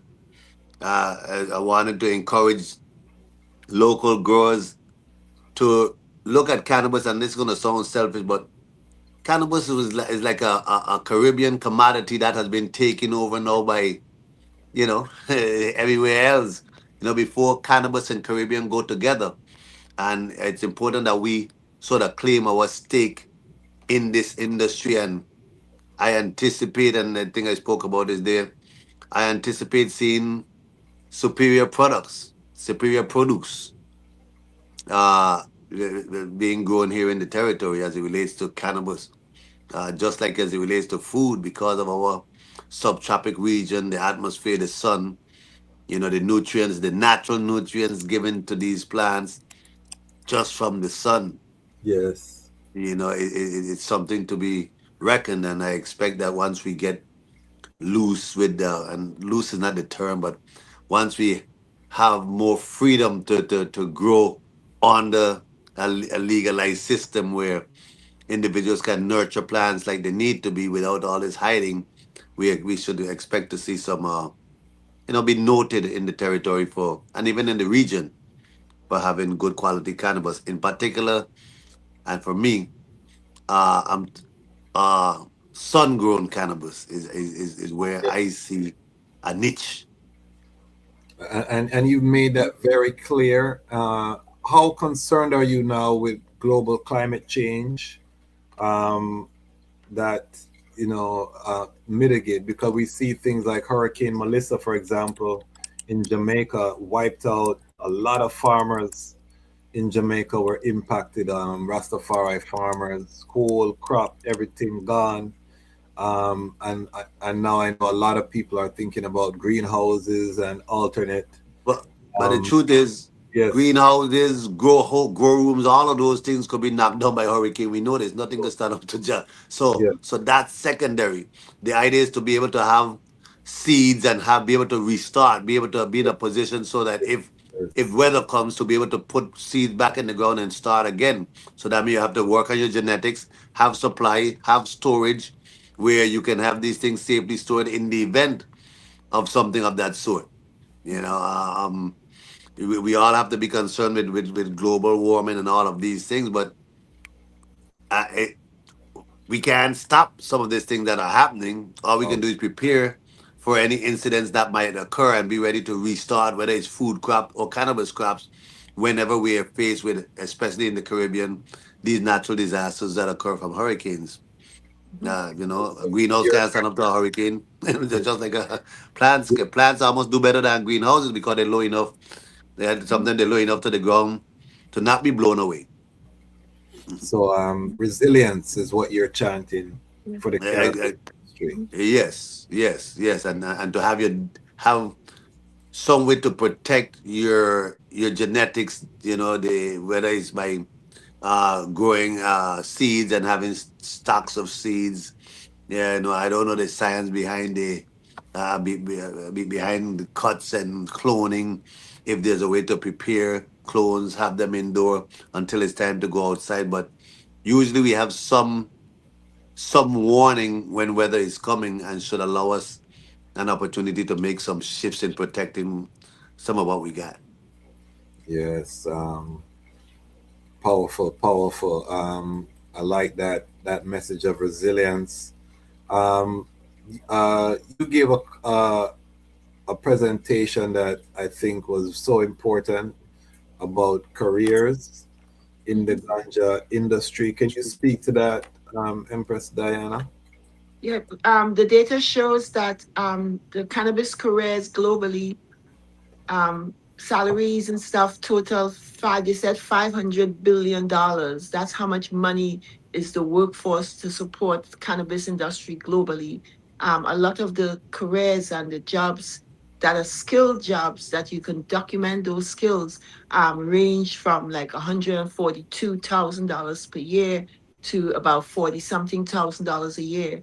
And young people who are going to school now or in college, whatever their major is, whether it's computer science or whether it's medicine or anything like that, there is still a space for them to work in the industry. Those are skills that transfer across careers. So it's just letting young people know as they pursue their course of studies, there's always opportunities to minor in something or have a focus in another area. I have always encouraged them to do a minor or concentration in agriculture. Food, I'm big on food. I know we're talking cannabis, but when we think about cannabis, we also have to consider food and intercropping cannabis with food. And when Positive was speaking earlier about hurricanes and disasters, it would be important to also plant root crops, ground provision and the different crops that are in the soil. So when we have a hurricane, after a hurricane, there's still food either floating around or food you can go and dig up.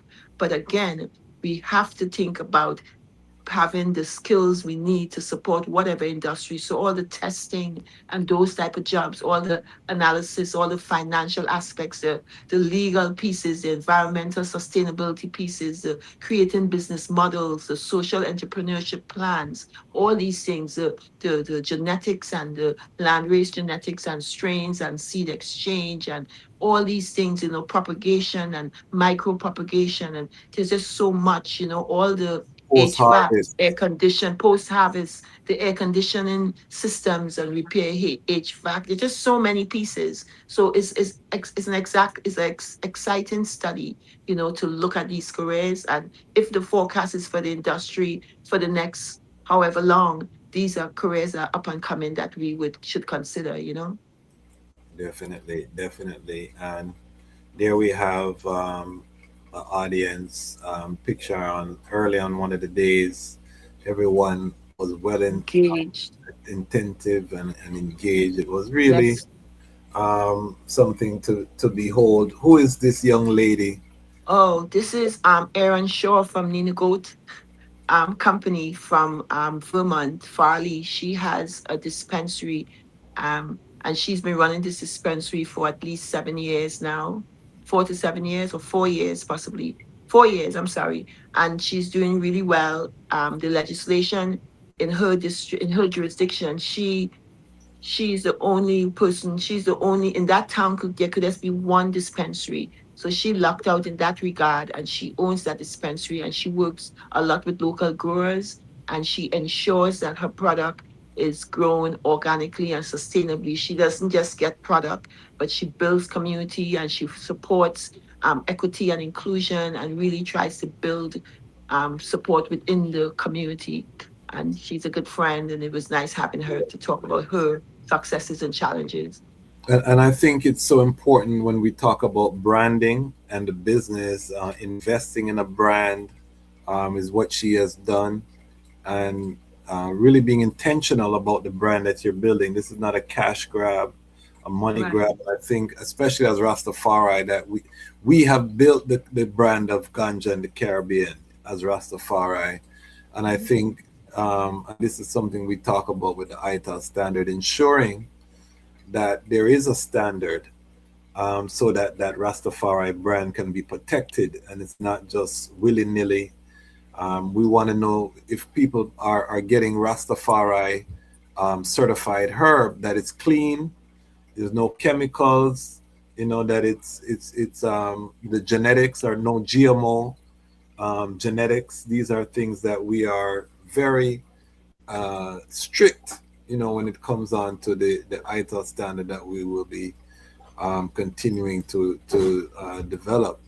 One of the beautiful things that I noticed were the side reasonings. There was Yes, so sir. much side reasonings that were happening, expertise being shared. These are some of the things for a conference, and I warned people, you know, I said the first year of a conference is always the best year to go, because when it's small, you really get the most access to all of these people that, you know what I mean, when the conference take off sometime and you're there, you gotta wait in line to talk to a panelist, and there's 50 people, and then they get tired and you can't get access. But the first year, when the hardcore people are there, the real stakeholders, you get moments like this where, you know, one can kick back and reason with a UII professor who's at the top of his game in terms of research and social entrepreneurship, and you get a full conversation with him, you know. So I really think that was one of the special things about enVIzion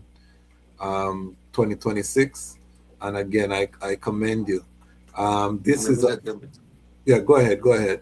Yeah, sorry, I just want to insert here what I appreciated at this conference was that it was being hosted by Rasta, seeming to cater to Rasta and Yeah. seeming to pull the Rasta community out into this, because, you know, as Rasta has taken the licks for these years for cannabis, marijuana, and usually in most conferences you don't see that presence of the Rasta community there.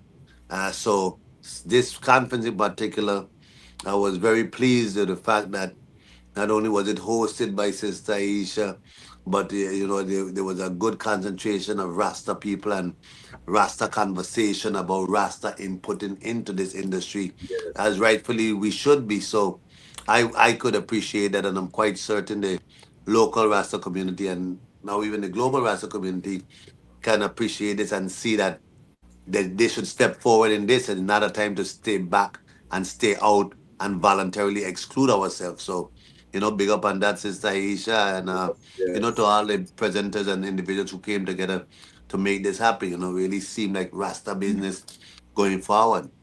Yes. And I want to go Go ahead. ahead. I No, wanted to add, you know, but in spite of that, we did put the imperial stamp on it, you know, and recognizing that even as Rastafari, we have to do every step with excellence with that imperial standard. And I think it encapsulated all of that, you know, in terms of the quality of the conversations and the expertise and the knowledge that was shared. I just love that piece of the branding with the imperial standard. Yeah. Yes, and I want to take this time to big up Rastafari Roots Fest, Stepping High Festival, that all had symposiums and were pioneering when it comes on to these type of reasonings from a Rastafari perspective. However, and there's a big however, we are claiming enVIzion 2026 as the first Rastafari-led fully cannabis conference with no other components. So it wasn't a stage show with a symposium. This was a straight cannabis conference to talk about the industry, positioning in the industry, reaching out to stakeholders, and it was Rastafari led. And even the catering was Ital. There was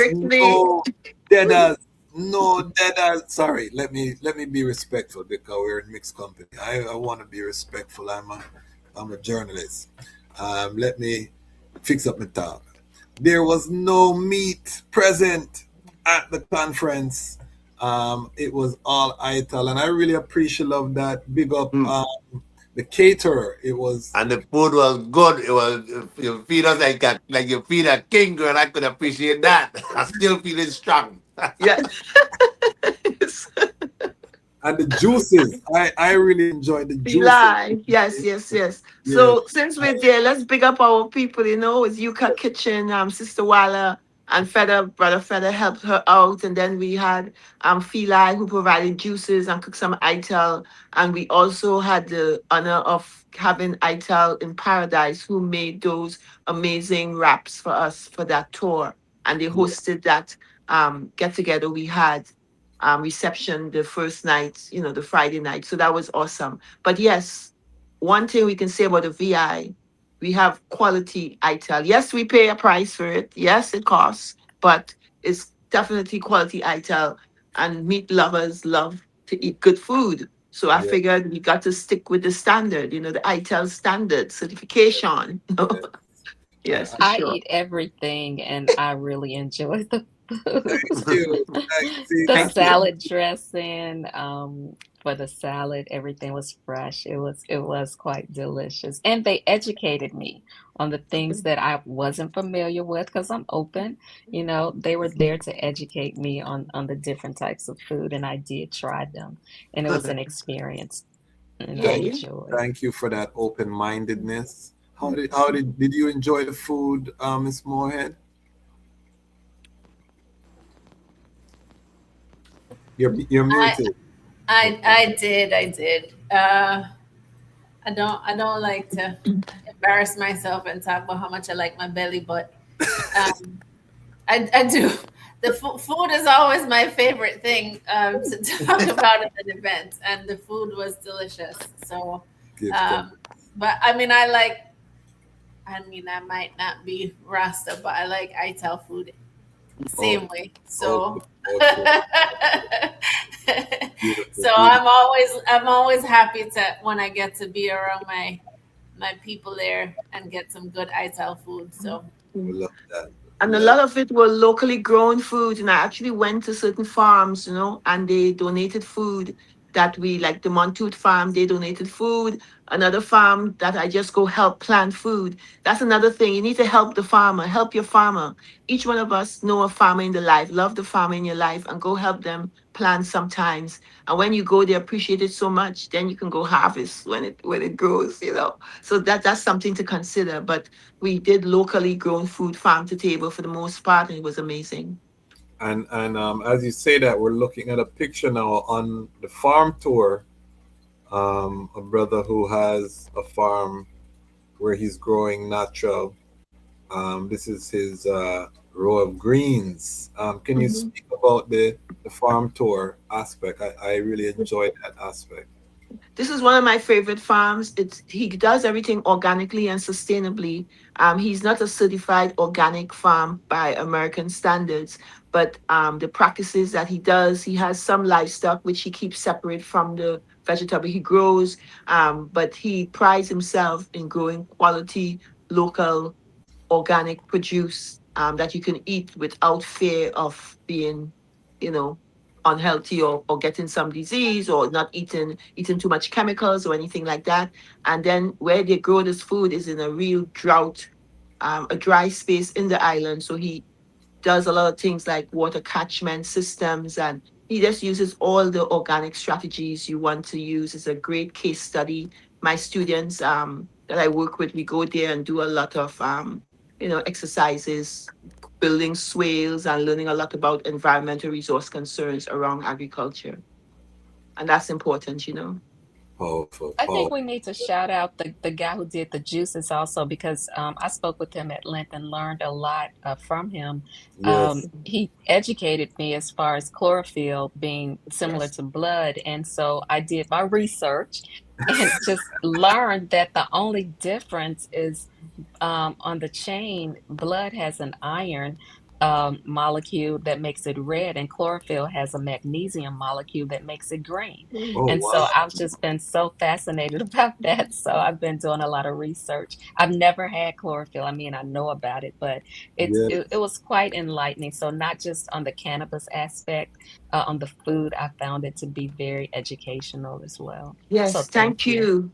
And that's so important because we're talking about agriculture, we're talking about the whole human. Food is medicine. And you see, you can never learn enough. You see, she's a medical doctor, right? Dang. Right? And there's still room to learn. There's some of us walking around like we know everything. I've been in agriculture for 40 something years and I learned so much from this conference. I mean, I've taught horticulture for like 12 years and I'm still learning about the science of plants. So I'm just saying, open your mind, keep your minds open, and always be willing to learn new strategies.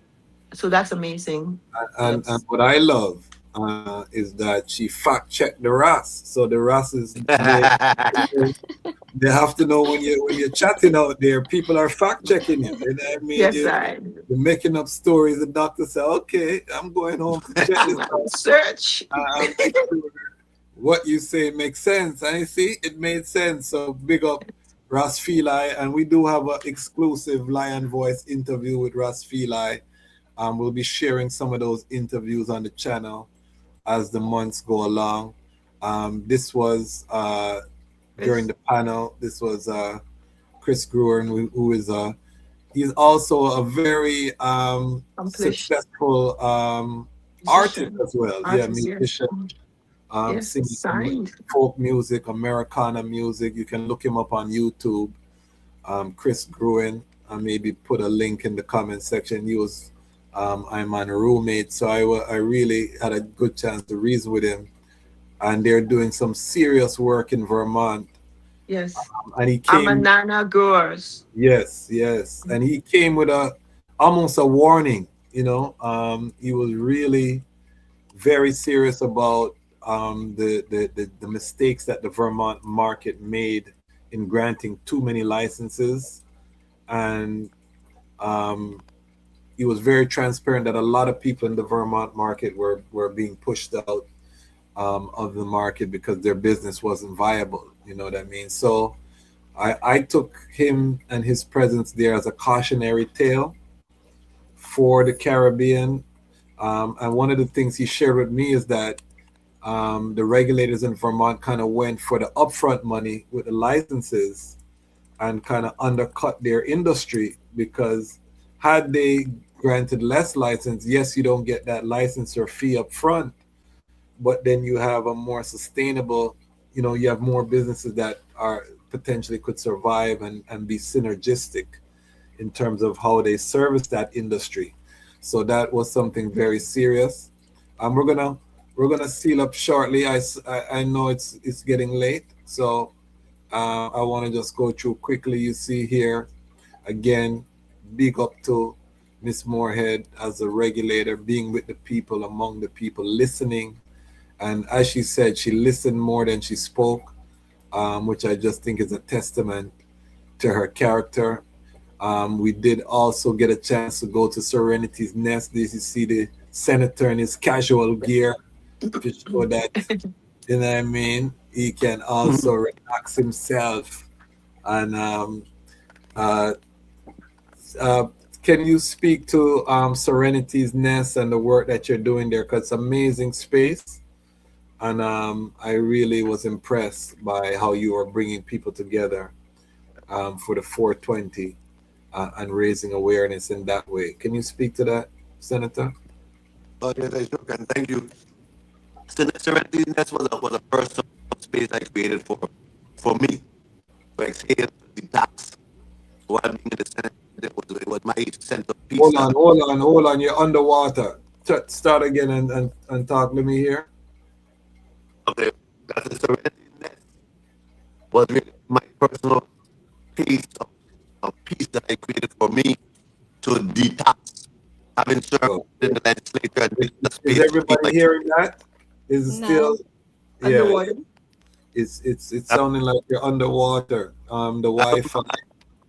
I don't know if it's me. I'm hearing some crackling in the phone here, but I don't know if that's any better. I mean, let me turn them all the way. It's the Wi-Fi signal. It looks like. Try again. Talk now. It was perfect before. Can you hear me now? I mean, bars are up. It's still. Maybe try go out and come back in. Log off and come back in and see if that works. Okay, I'll try. I'll check you all in a second. Let me try it again. Yes. Because we want to hear about Serenity's Nest. And this is the final slide here. Dr. Kadamawi Knife, which is a crowd favorite here on the Lion Voice Network. I was hoping he was going to join us. Yes, but he had another engagement. All right, Senator, talk to us about Serenity's Nest. Wow. Still, no? Yeah, it's still a little. I don't know what's going on. I don't know what's going on. I didn't think you do. Can you hear me now? 1 2 1 2. Positive TA. Hello. Let me Just turn talk down at the that volume. level, talk at that level, talk at that level, and we will Okay. work it. Yeah. Okay. So I was saying Serenity Nest was a personal space created. We call it a Zenergy space where individuals can come to exhale, to just be embodied by nature. Of course, it's a venue space, so we have live music. We do have a bar. We sell food. But more than anything, it's a space where people can just come and feel relax, feel the serenity of nature, and just sort of be healed, be comforted, and be strengthened by nature. And it's we call it an art space where creativity is encouraged.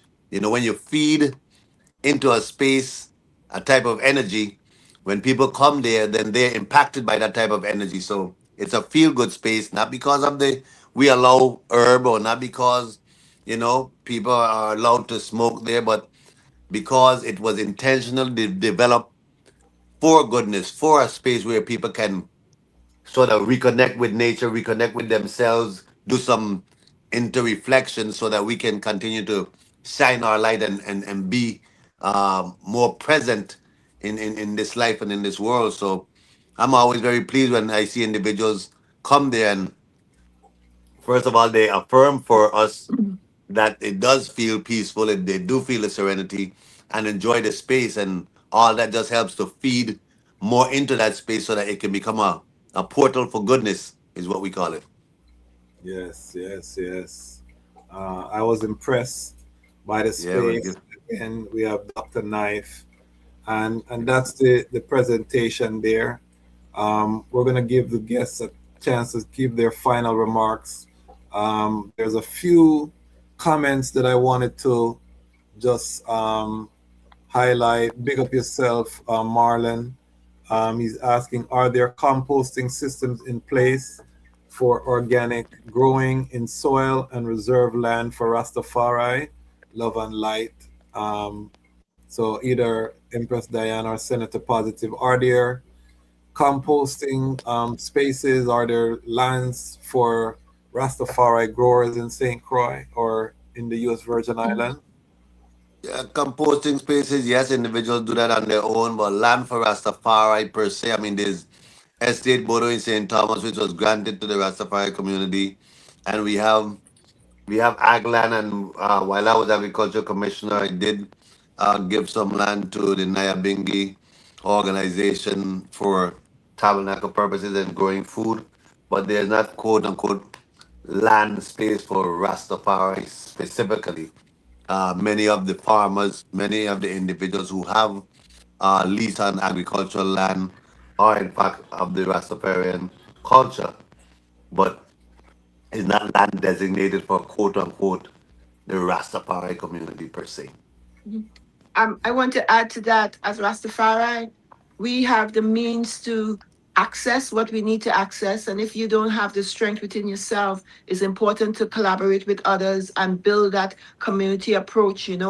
I know we have the capacity, we're not the least amongst them. So even now with cannabis, if we come together and grow collectively and do things and put aside funds so we can build up economically, but one, and you see the value added product development, the coconuts, making products that we can sell, the strawberry, I mean the gooseberry, tamarind. There's so many things that Jah give us on this earth that we can use to economically develop ourselves. So I want ones and ones to consider agriculture in general as a means for economic development and empowerment, where we can build a future that we can be economically sustainable. So that's my word sound, and that's what we have to aspire to and inspire the young people to be economically strong because they can be successful. They just have to focus on those skills, those skills, even the skills that we inherit from our forefathers. We are lucky because everything we need to succeed is within us and around us. We live in these beautiful environments and we know how to maximize the use of the resources around us. And we just need to hone in on those natural things that we were given and make it work for us economically. If we don't do it, people will come from the outside and do it for us. And then we're going to come and buy it from them. So let us get together and do what we know and do it with quality, with that imperial stamp, and make it work. And that's the word again. All right. So I'm going to give each guest a chance to just give us your final reflections. I'm going to start with you, Dr. Flippin, in terms of what your final takeaways were from the conference. Going in, what was your mindset? Coming out, changed? Is there any evolution of how you're thinking about, your interaction with the industry? And just any final thoughts that you want to share with our global audience.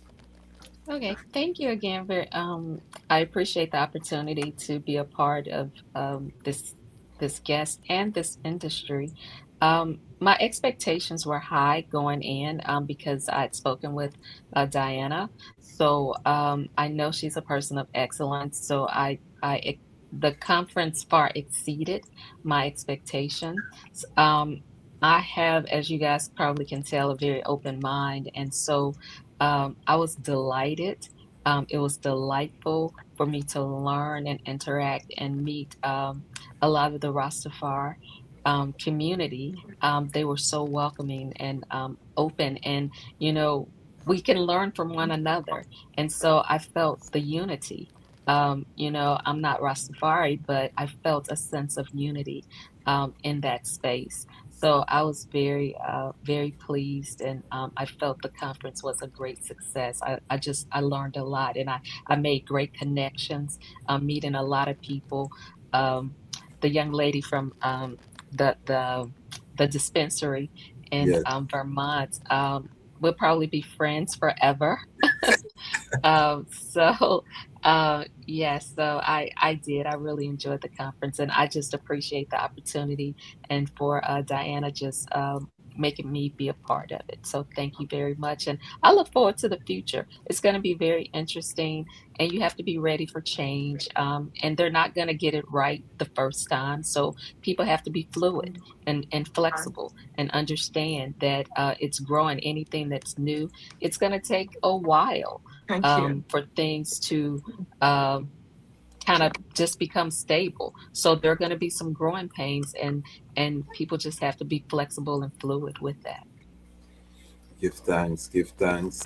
And we're going to go to Miss Moorhead. And I hope the Lion Pride recognize how historic it is that we have the regulator, the executive director of the Office of Cannabis Regulation on a Rastafari platform, speaking to a global Rastafari audience.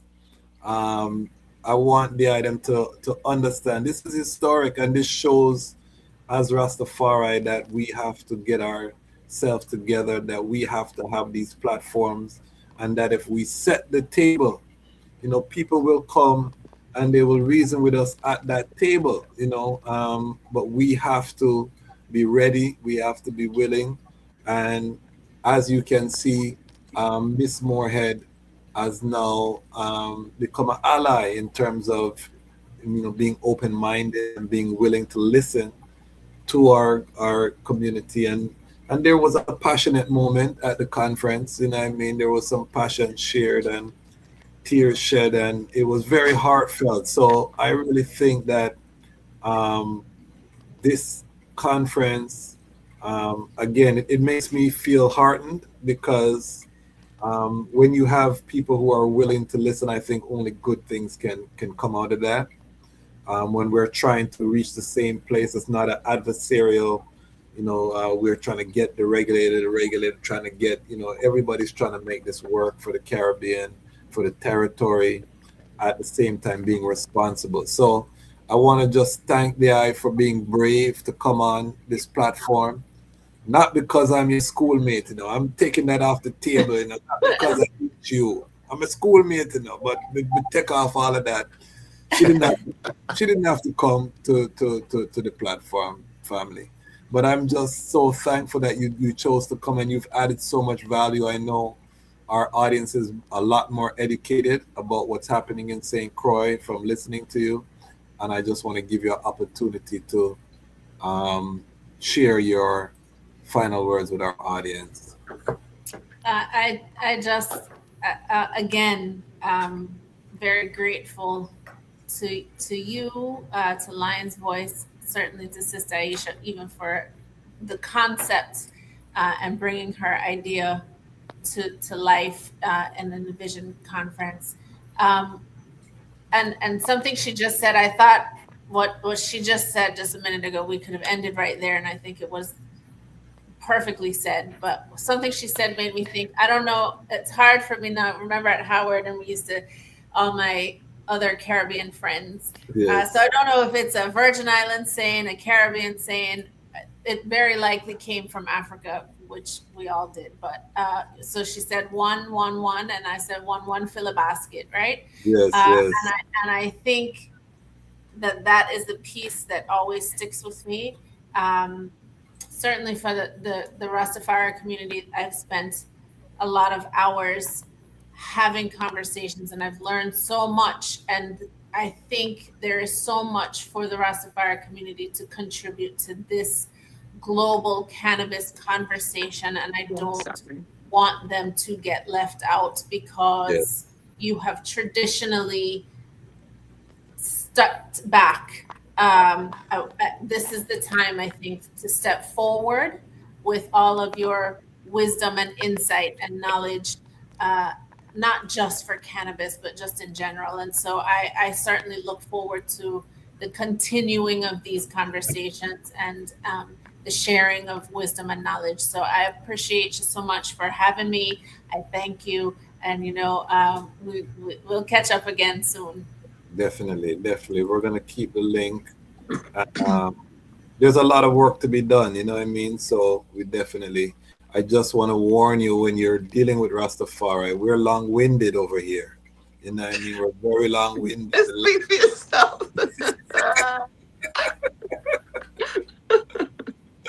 You know what I mean? We're working on it, but we like to reason. Senator Positive Nelson, your final words. And we have to thank the eye as a trailblazer, as the pioneer. We wouldn't be having this conversation had it not been for your vision. And if you haven't seen Senator Positive Nelson's interview on the Lion Voice, it's a classic. He gives us the history, how the legislation came about, why he put himself out, and his potential political future on the line for this legislation. So if you haven't seen it, go check it out on the channel. But give us your final words, Senator Positive. Well, I'm just grateful to join the fight that we've seen many start on before, Bob Marley, Peter Tosh. So I don't take credit as a pioneer. I'm just continuing the fight, especially for us as a Rasta community. I wanted to tell Ms. Moorhead and Dr. Flippin that everybody's Rasta, is whether or not you claim it, Rasta is just being natural and true to yourself, in tune with nature. And I know sometimes some people don't consider themselves as such, but everybody is Rasta.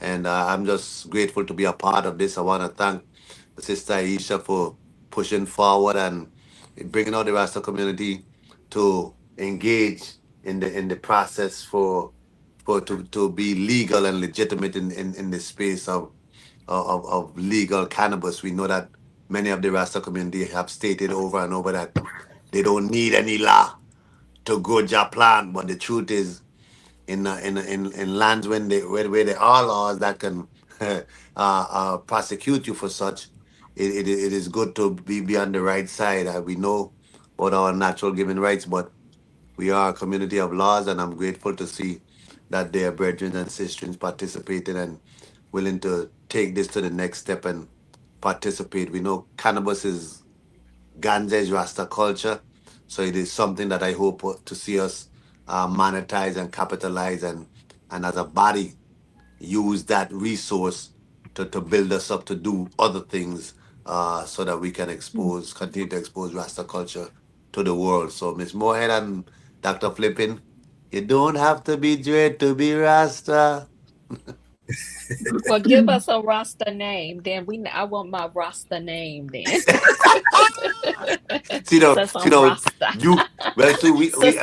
to vibe some more, and we have to choose something that you can radiate. Like you choose something that you can radiate. Think about it, and we can work at that. I'll pass it on to Sister Aisha. I like that. We're gonna work on that. I want to welcome Dr. Knife. We're just sealing up Dr. Knife, so you came in the right time to just Yes, I give give thanks. a feeling sound. I'm gonna let Dr. Knife, because I want you to have the final word. Dr. Colin, Empress Diana. Dr. Knife, I know you had another engagement, so give thanks for coming forward. Just give us your sound on the conference quickly, because we're sealing up. But you've been to many engagements on cannabis. You're one of the leading figures in the region, in the Caribbean region. What was important about this conference? Well, I think one word, sum it up, bridge builder. And we use the word bridge builder because of the role that St. Croix can play, in moving the industry within the region, but also United States. Is that kind of bridge that it can connect, and therefore the lens through which I will see the industry and the business model might be very different from how internally a nation might just see it as something that they are going to use in their own local space. And in this case, a local space might be between St. Croix and the United States, But I think the opportunity is much, much, much more far-reaching and presents significant opportunities for other Caribbean territories if St. Croix become that network brokering country and that bridge building country. Secondly, I think that based on what I've seen in other Caribbean territories, I think that St. Croix are the biggest proportional organic footprint within any local space.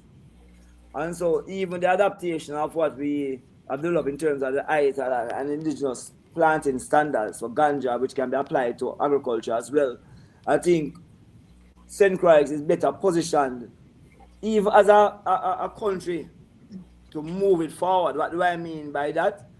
Because it already synchronizes with St. Croix garden economy strategy, which I've read on somewhere online that the country is moving forward with. And as I said at the presentation, I think that the regulatory team lead strategically must now align her organization with whatever ministry provides oversight for that garden economy strategy. Additionally, the team lead must also strategically align herself with whatever ministry supports micro, small, and medium enterprise development. Strategically, she must also align herself with any ministry that provides oversight for things like social justice and social equity and inclusivity. Inclusivity here referring to including the most vulnerable groups across gender and across youth and across persons with special needs. And why do I say this? It's because the nature of the plant and the context of St. Croix is one wherein the ganja plant itself can be a major driving force behind the adaptation of sustainable enterprise strategies, the adaptation of what we call social enterprises. It can be a move towards building out the social and solidarity economy. And let me give you an example of what I mean here. In the solidarity economy, where persons look at equity and social justice, there you'll find things like the credit union movement. And I remember during the discourse that was taking place, there was always a concern about where would we put our money. And it came up in the discussion that while there are credit unions in America who can actually accept money, and other credit unions as well, they are just not doing it. And so it presents an opportunity for persons in the ganja industry and the wider agriculture industry to establish their own credit unions. And these are models within the broader United States framework. Now, that itself now creates a model for other Caribbean territories as well. Because the other Caribbean territories have the same challenge of how do we deal with the money stick. And I'm saying to them, we need to establish our own local financial system. So I find that the conference brought out a number of good things for St. Croix, but with my own Caribbean lens, it actually gave me so much more insight as to what can happen when we look at it as a regional agenda. You know, Yes, and sir. so that is what I want to, and I'm going to go forward with, you know, recognizing that St. Croix can become a very useful model for creating the green, using ganja and Rastafari people and people that kind of mindset to push the regional sustainability development agenda. Very, very important. Looking at different models of enterprises, not the traditional business, but the social enterprises, the sustainable enterprises, you know, but also link into the broader academic space, because I'm an academic person as well, with a number of universities that are there in the United States who are doing ganja in an indoor settings, who would want to know what happens in outdoor settings. St. Croix can now broker that relationship and says, okay, establish a plant here in St. Croix. We can also establish a plant in Jamaica and in Trinidad and in Barbados, given that you have Mona, St. Augustine, and Cable campuses. So I am seeing where that will be a very critical role that St. Croix will play, and I think the conference brought that out very, very, very, very strongly. Give thanks. And for those who don't know, Dr. Knife is a lecturer at the University of the West Indies dealing with entrepreneurship, social enterprises. So it's a powerful connection. I hope Ms. Moorhead heard those recommendations. He gave several recommendations to Ms. Moorhead. So the blueprint. And just no quasi, just let her know that, I mean, you know, settings are willing to do stuff with governments, you know. And I'm not talking about money, because we have a broader agenda. And more importantly, I want to come forward to VI, Sister Aisha. See, I really, I mean, outside of the whole ganja thing, you know, I don't think people understand the beauty of the Caribbean, you know, and the uniqueness that each Caribbean territory actually offers and things to see. And so we must try as much as possible to get that kind of exchange of minds and bodies and spirit. People just coming around and free flow across the region. You know, but we're willing to do anything that we mentioned, we're willing to do with governments and institutions, etc., and share the information that we have and the tools that we have as well. And that's a powerful resource, I can tell you. I work very closely with Dr. Knife. He's also part of the ITAL certification standard committee, subcommittee, and powerful resource. So I would definitely take him up on that offer. I'm going to give you the final word. We have kept Dr. Flipping up late. She's an early riser. Ms. Moorhead is up late with the Rastafari people. You know what I mean? Your parents will call you and say, "Why you up with these Rastafari people?" But all right, final sound, Empress Diana, in terms of reflections, where you want to see, and we have some more interviews that we're going to be doing one-on-one with some of the panelists and people. So this is a topic that we're going to be continually talking about here on the Lion Voice Network. We were proud to be a media sponsor of the event, and we're going to be doing more of these types of activations around the world with Rastafari. And that's why we big up our audience for the support. As Rastafari comes into our own independent, non-aligned media, is so important for us to make sure that we're sharing the information so that you all are informed and can prepare yourself for the opportunities that are coming down the pipeline. So final word sound, Sister Aisha. Okay. Give thanks. As agriculturists in the Virgin Islands, a lot of times we always complain about what we don't have, what we're not doing right, what things go wrong. Everything is about wrong. But sometimes, a lot of times, we forget to realize that we have access to so many resources that we don't utilize effectively. And we have to come together and look at a solution, a more solution-based approach, you know, as opposed to always complaining about what we have. If we maximize the use of the resources we have available to us, and we come together on that central issue, whatever it is, we will be successful. So as we move forward with this cannabis industry, we always have to recognize that for every problem, there's a solution. You know, I can be frank about it. I say shit happens, have your toilet paper ready. Because the reality is that if you're going through life and you're not recognizing this fact that things will go wrong, then when things go wrong, you're ready to freak out, you know? But the truth is that if you know that things do go wrong and you prepare to make it right and to find a solution and use your energy towards that kind of direction, then we will always succeed. So I want to encourage ones and ones to come together and learn from each other. There's so much we can share and use to build each other up as opposed to breaking each other down. This regional approach is what is necessary. Regional, national, and even a global approach is what is necessary to make this industry work for our people globally. And we have to come together, and we have all the skill sets amongst us. And that's the inspiring thing for is that within our people, within the Rastafari and Pan-African community, every technical skill set we need to succeed, we have those skill sets. It's among us. And instead of just breaking each other down, we have to come together and unite under those central ideas and build a powerful nation, share knowledge, and make this thing work for us. So just go out there and do the greatness. And a big up to your Lion Pride. When I look at the questions that are out there in the comment section, they want to know about ITAL, about food, about strategies, about organic growing. There's so many questions in those veins, and I'm glad to work with you more, Rasquazi, to even host something based on just education around agriculture and utilizing the resources around us to make us to excel, to take care of our health, to take care of our economics, and to educate ourselves and know that we are not the least amongst them. We are better than they say we are, and we got to manifest our true potential for excellence and imperialism. So thank you for this opportunity. You can't get rid of me, Sister Aisha. I'm here.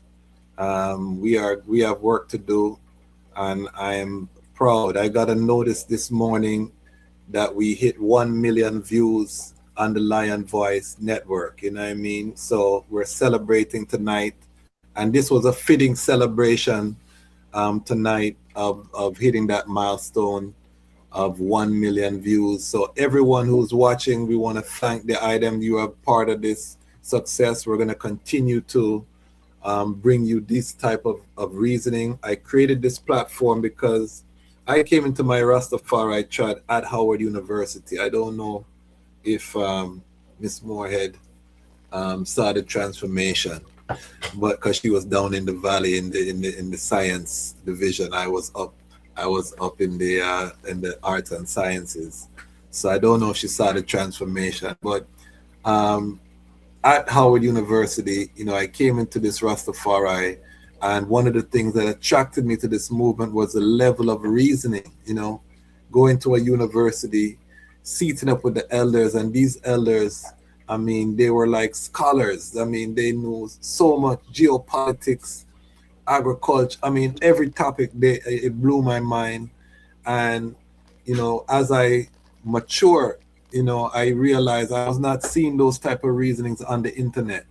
And as an actionist, when you don't see it, you build it. So this is what pulled me from the law, the practice of law, to ensuring that we had these type of platforms, and having a OCR regulator on the platform. The same day when me touch 1 million, you know what I mean? Me feel good. Me I tell you the truth. Me feel good. Having a medical doctor. Right now, if my foot broke, you know, me just call Dr. Flipping, and Dr. Flipping are gonna tell me what go on. You understand? Me feel good about that. You know what I mean? My brethren Kadamawi knife there with I today too. You know, which I met Kadamawi knife when I was at law school, 2001. I had chatted with this brethren from, you know what I mean? And we're still on the battlefield.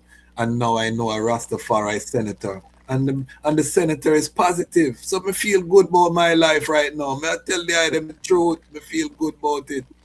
And also the Empress Diana Collingwood, you know what I mean?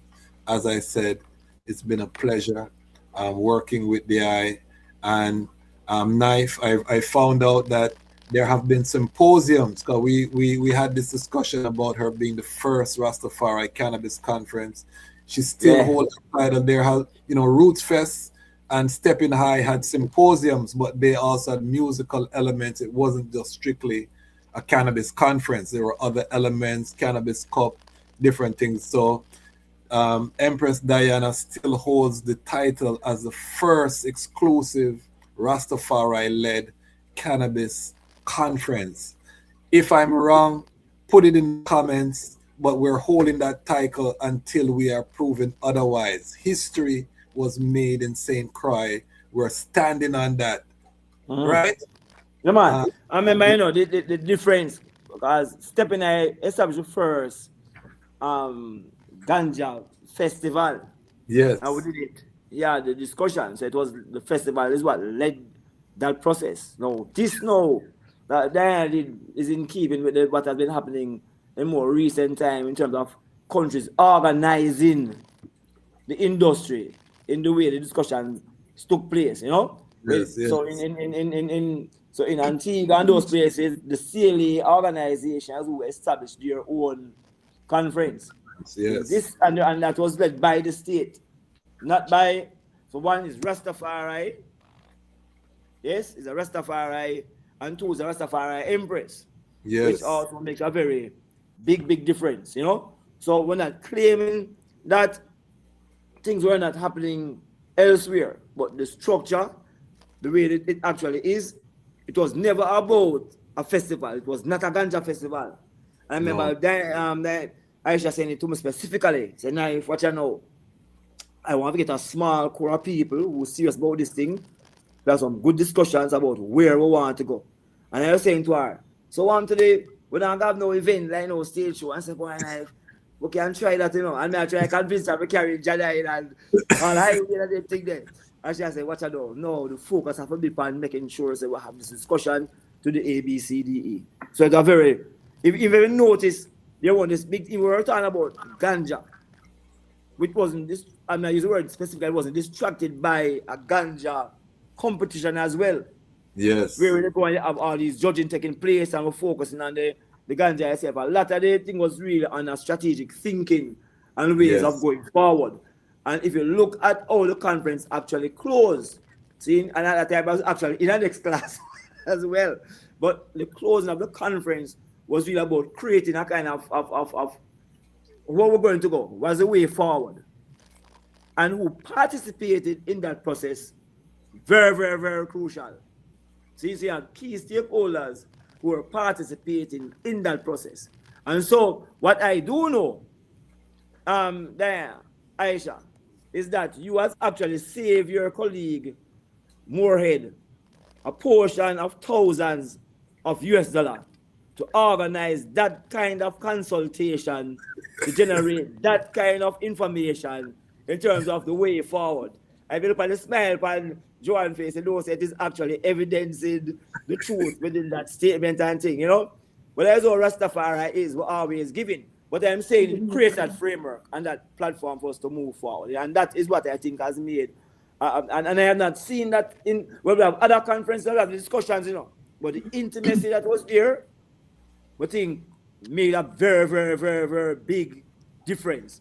Now, going forward, we know we're going to have bigger conferences.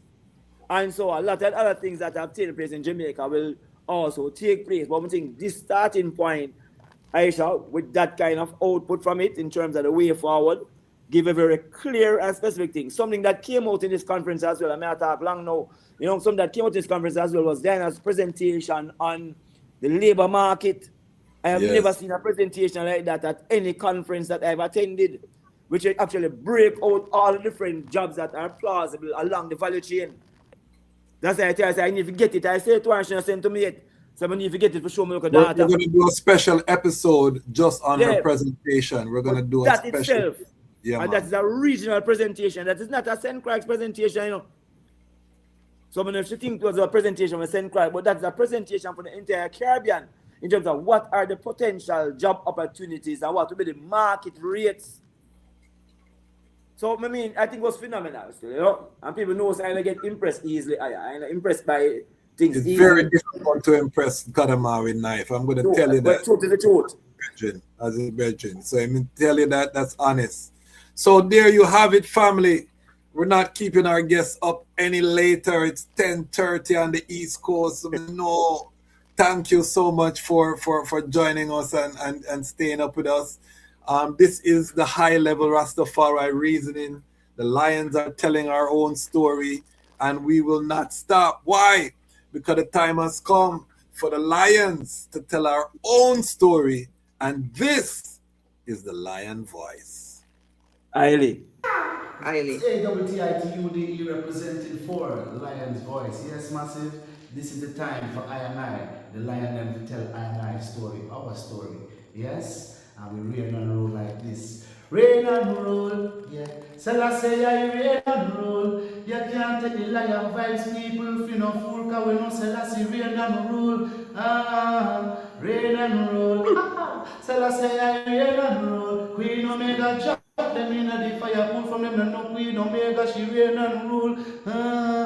Royal Kushite, ancient essence, Emperor Selassie in a majestical presence, flash of all sevens, projecting through I and I events.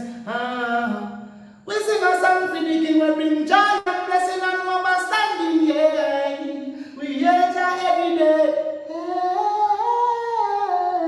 Rain and rule, yeah. Selassie, rain and rule. Yes, I Lion Vibes, Selassie, rain and rule. Attitude say that. Boondocks, Black Organization of Global Diplomats optimizing expressions to the world. Till the world, till the end. Amina, the time has come for the Lioness to tell our own story. No surrender, no retreat, we are Jaja soldier. Rougher than the streets, tougher than a boulder. Bigging up Lion's Voice. Now put it, I jolly was say that. Greetings, this is Rashilo. The time has come for the Lions to tell their own story. See? This is the Lion's Voice. Keep it locked, right, sir? Rashilo said that. Are you satisfied? Wipe those tears from your eyes. I'm all alone, still you thought I was telling a lie. This is the Lion's Voice. Keep it locked, right, sir? What are you waiting for? Come together, calling from near and far. Know who you are. What are you waiting for? Rally up, it takes the dust.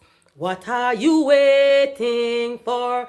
Ancestors paved the way for us. Yes, I am Ketis Oyonde, asking, what are you waiting for to come together? The time has come for the Lions to tell our own story. This is the Lion's Voice. African pride, root of all nations, boy. I tried with the lion, the Rastafari. Lion of it tried with lioness like I do. Empress on the front line, we need you. Well, this is Medicine, the steady one, and you are now tuned in to the Lion's Voice Network. What the lion fought for do? Scorch them. Roast and parch them. I will never stop, hail the Most High, and I will never stop, call Rastafari. Blessed love, this is Kushite representing for the Lion's Voice. We're here to tell our own story, Rastafari. The time has come for Lions to tell I and I own story. Yes, you're listening to Lion's Voice. I is Rastafari chilling from the island of Croix. Yeah, I'm bringing to your Rastafari vibes. Can you feel it? Rastafari. Babylon born when Rasta come together. Can you feel it? Rastafari. Because Babylon done when I and I come together. Look how we live together, look how we work together, Oh, Babylon done when Rasta come together. Hail I, Rastafari, His Majesty and Empress men and blessed. Yeah man, hail from Croix, Rastafari, I hear you. Aye. Love, aye. Empress Manel, Alliance, your role, universally unfold, be told, Blessed love, this is Itege Idama, and it's time for the lioness and the lion's voices to be heard. This is the lion's voice, Rastafari. Yes, this is Tippy I. The time has come for the lions to tell our own story. You're listening to the Lion's Voice blog. Respect and love from St. Croix VI to the world. Rastafari. The fittest of the fittest shall survive. But people, open your eyes. Wake up. Blessed love, this is Queen Omega representing for all lions and lionesses. With the lion's voice, we come to tell our story. Rastafari, live it. Hey, the lion's voice, Rastafari. Yeah, David Dread of Steel Pulse, and I'm saying hail to the lion voice because it's time that the lion have its voice, have its own story. Says I'm stepping out here. Hear me now. Yeah, the lion's voice. Raw. I'm Nana Farika. The time has come for the lioness to tell her story from her viewpoint and tell the world who Queen Omega is. This is the lion's voice.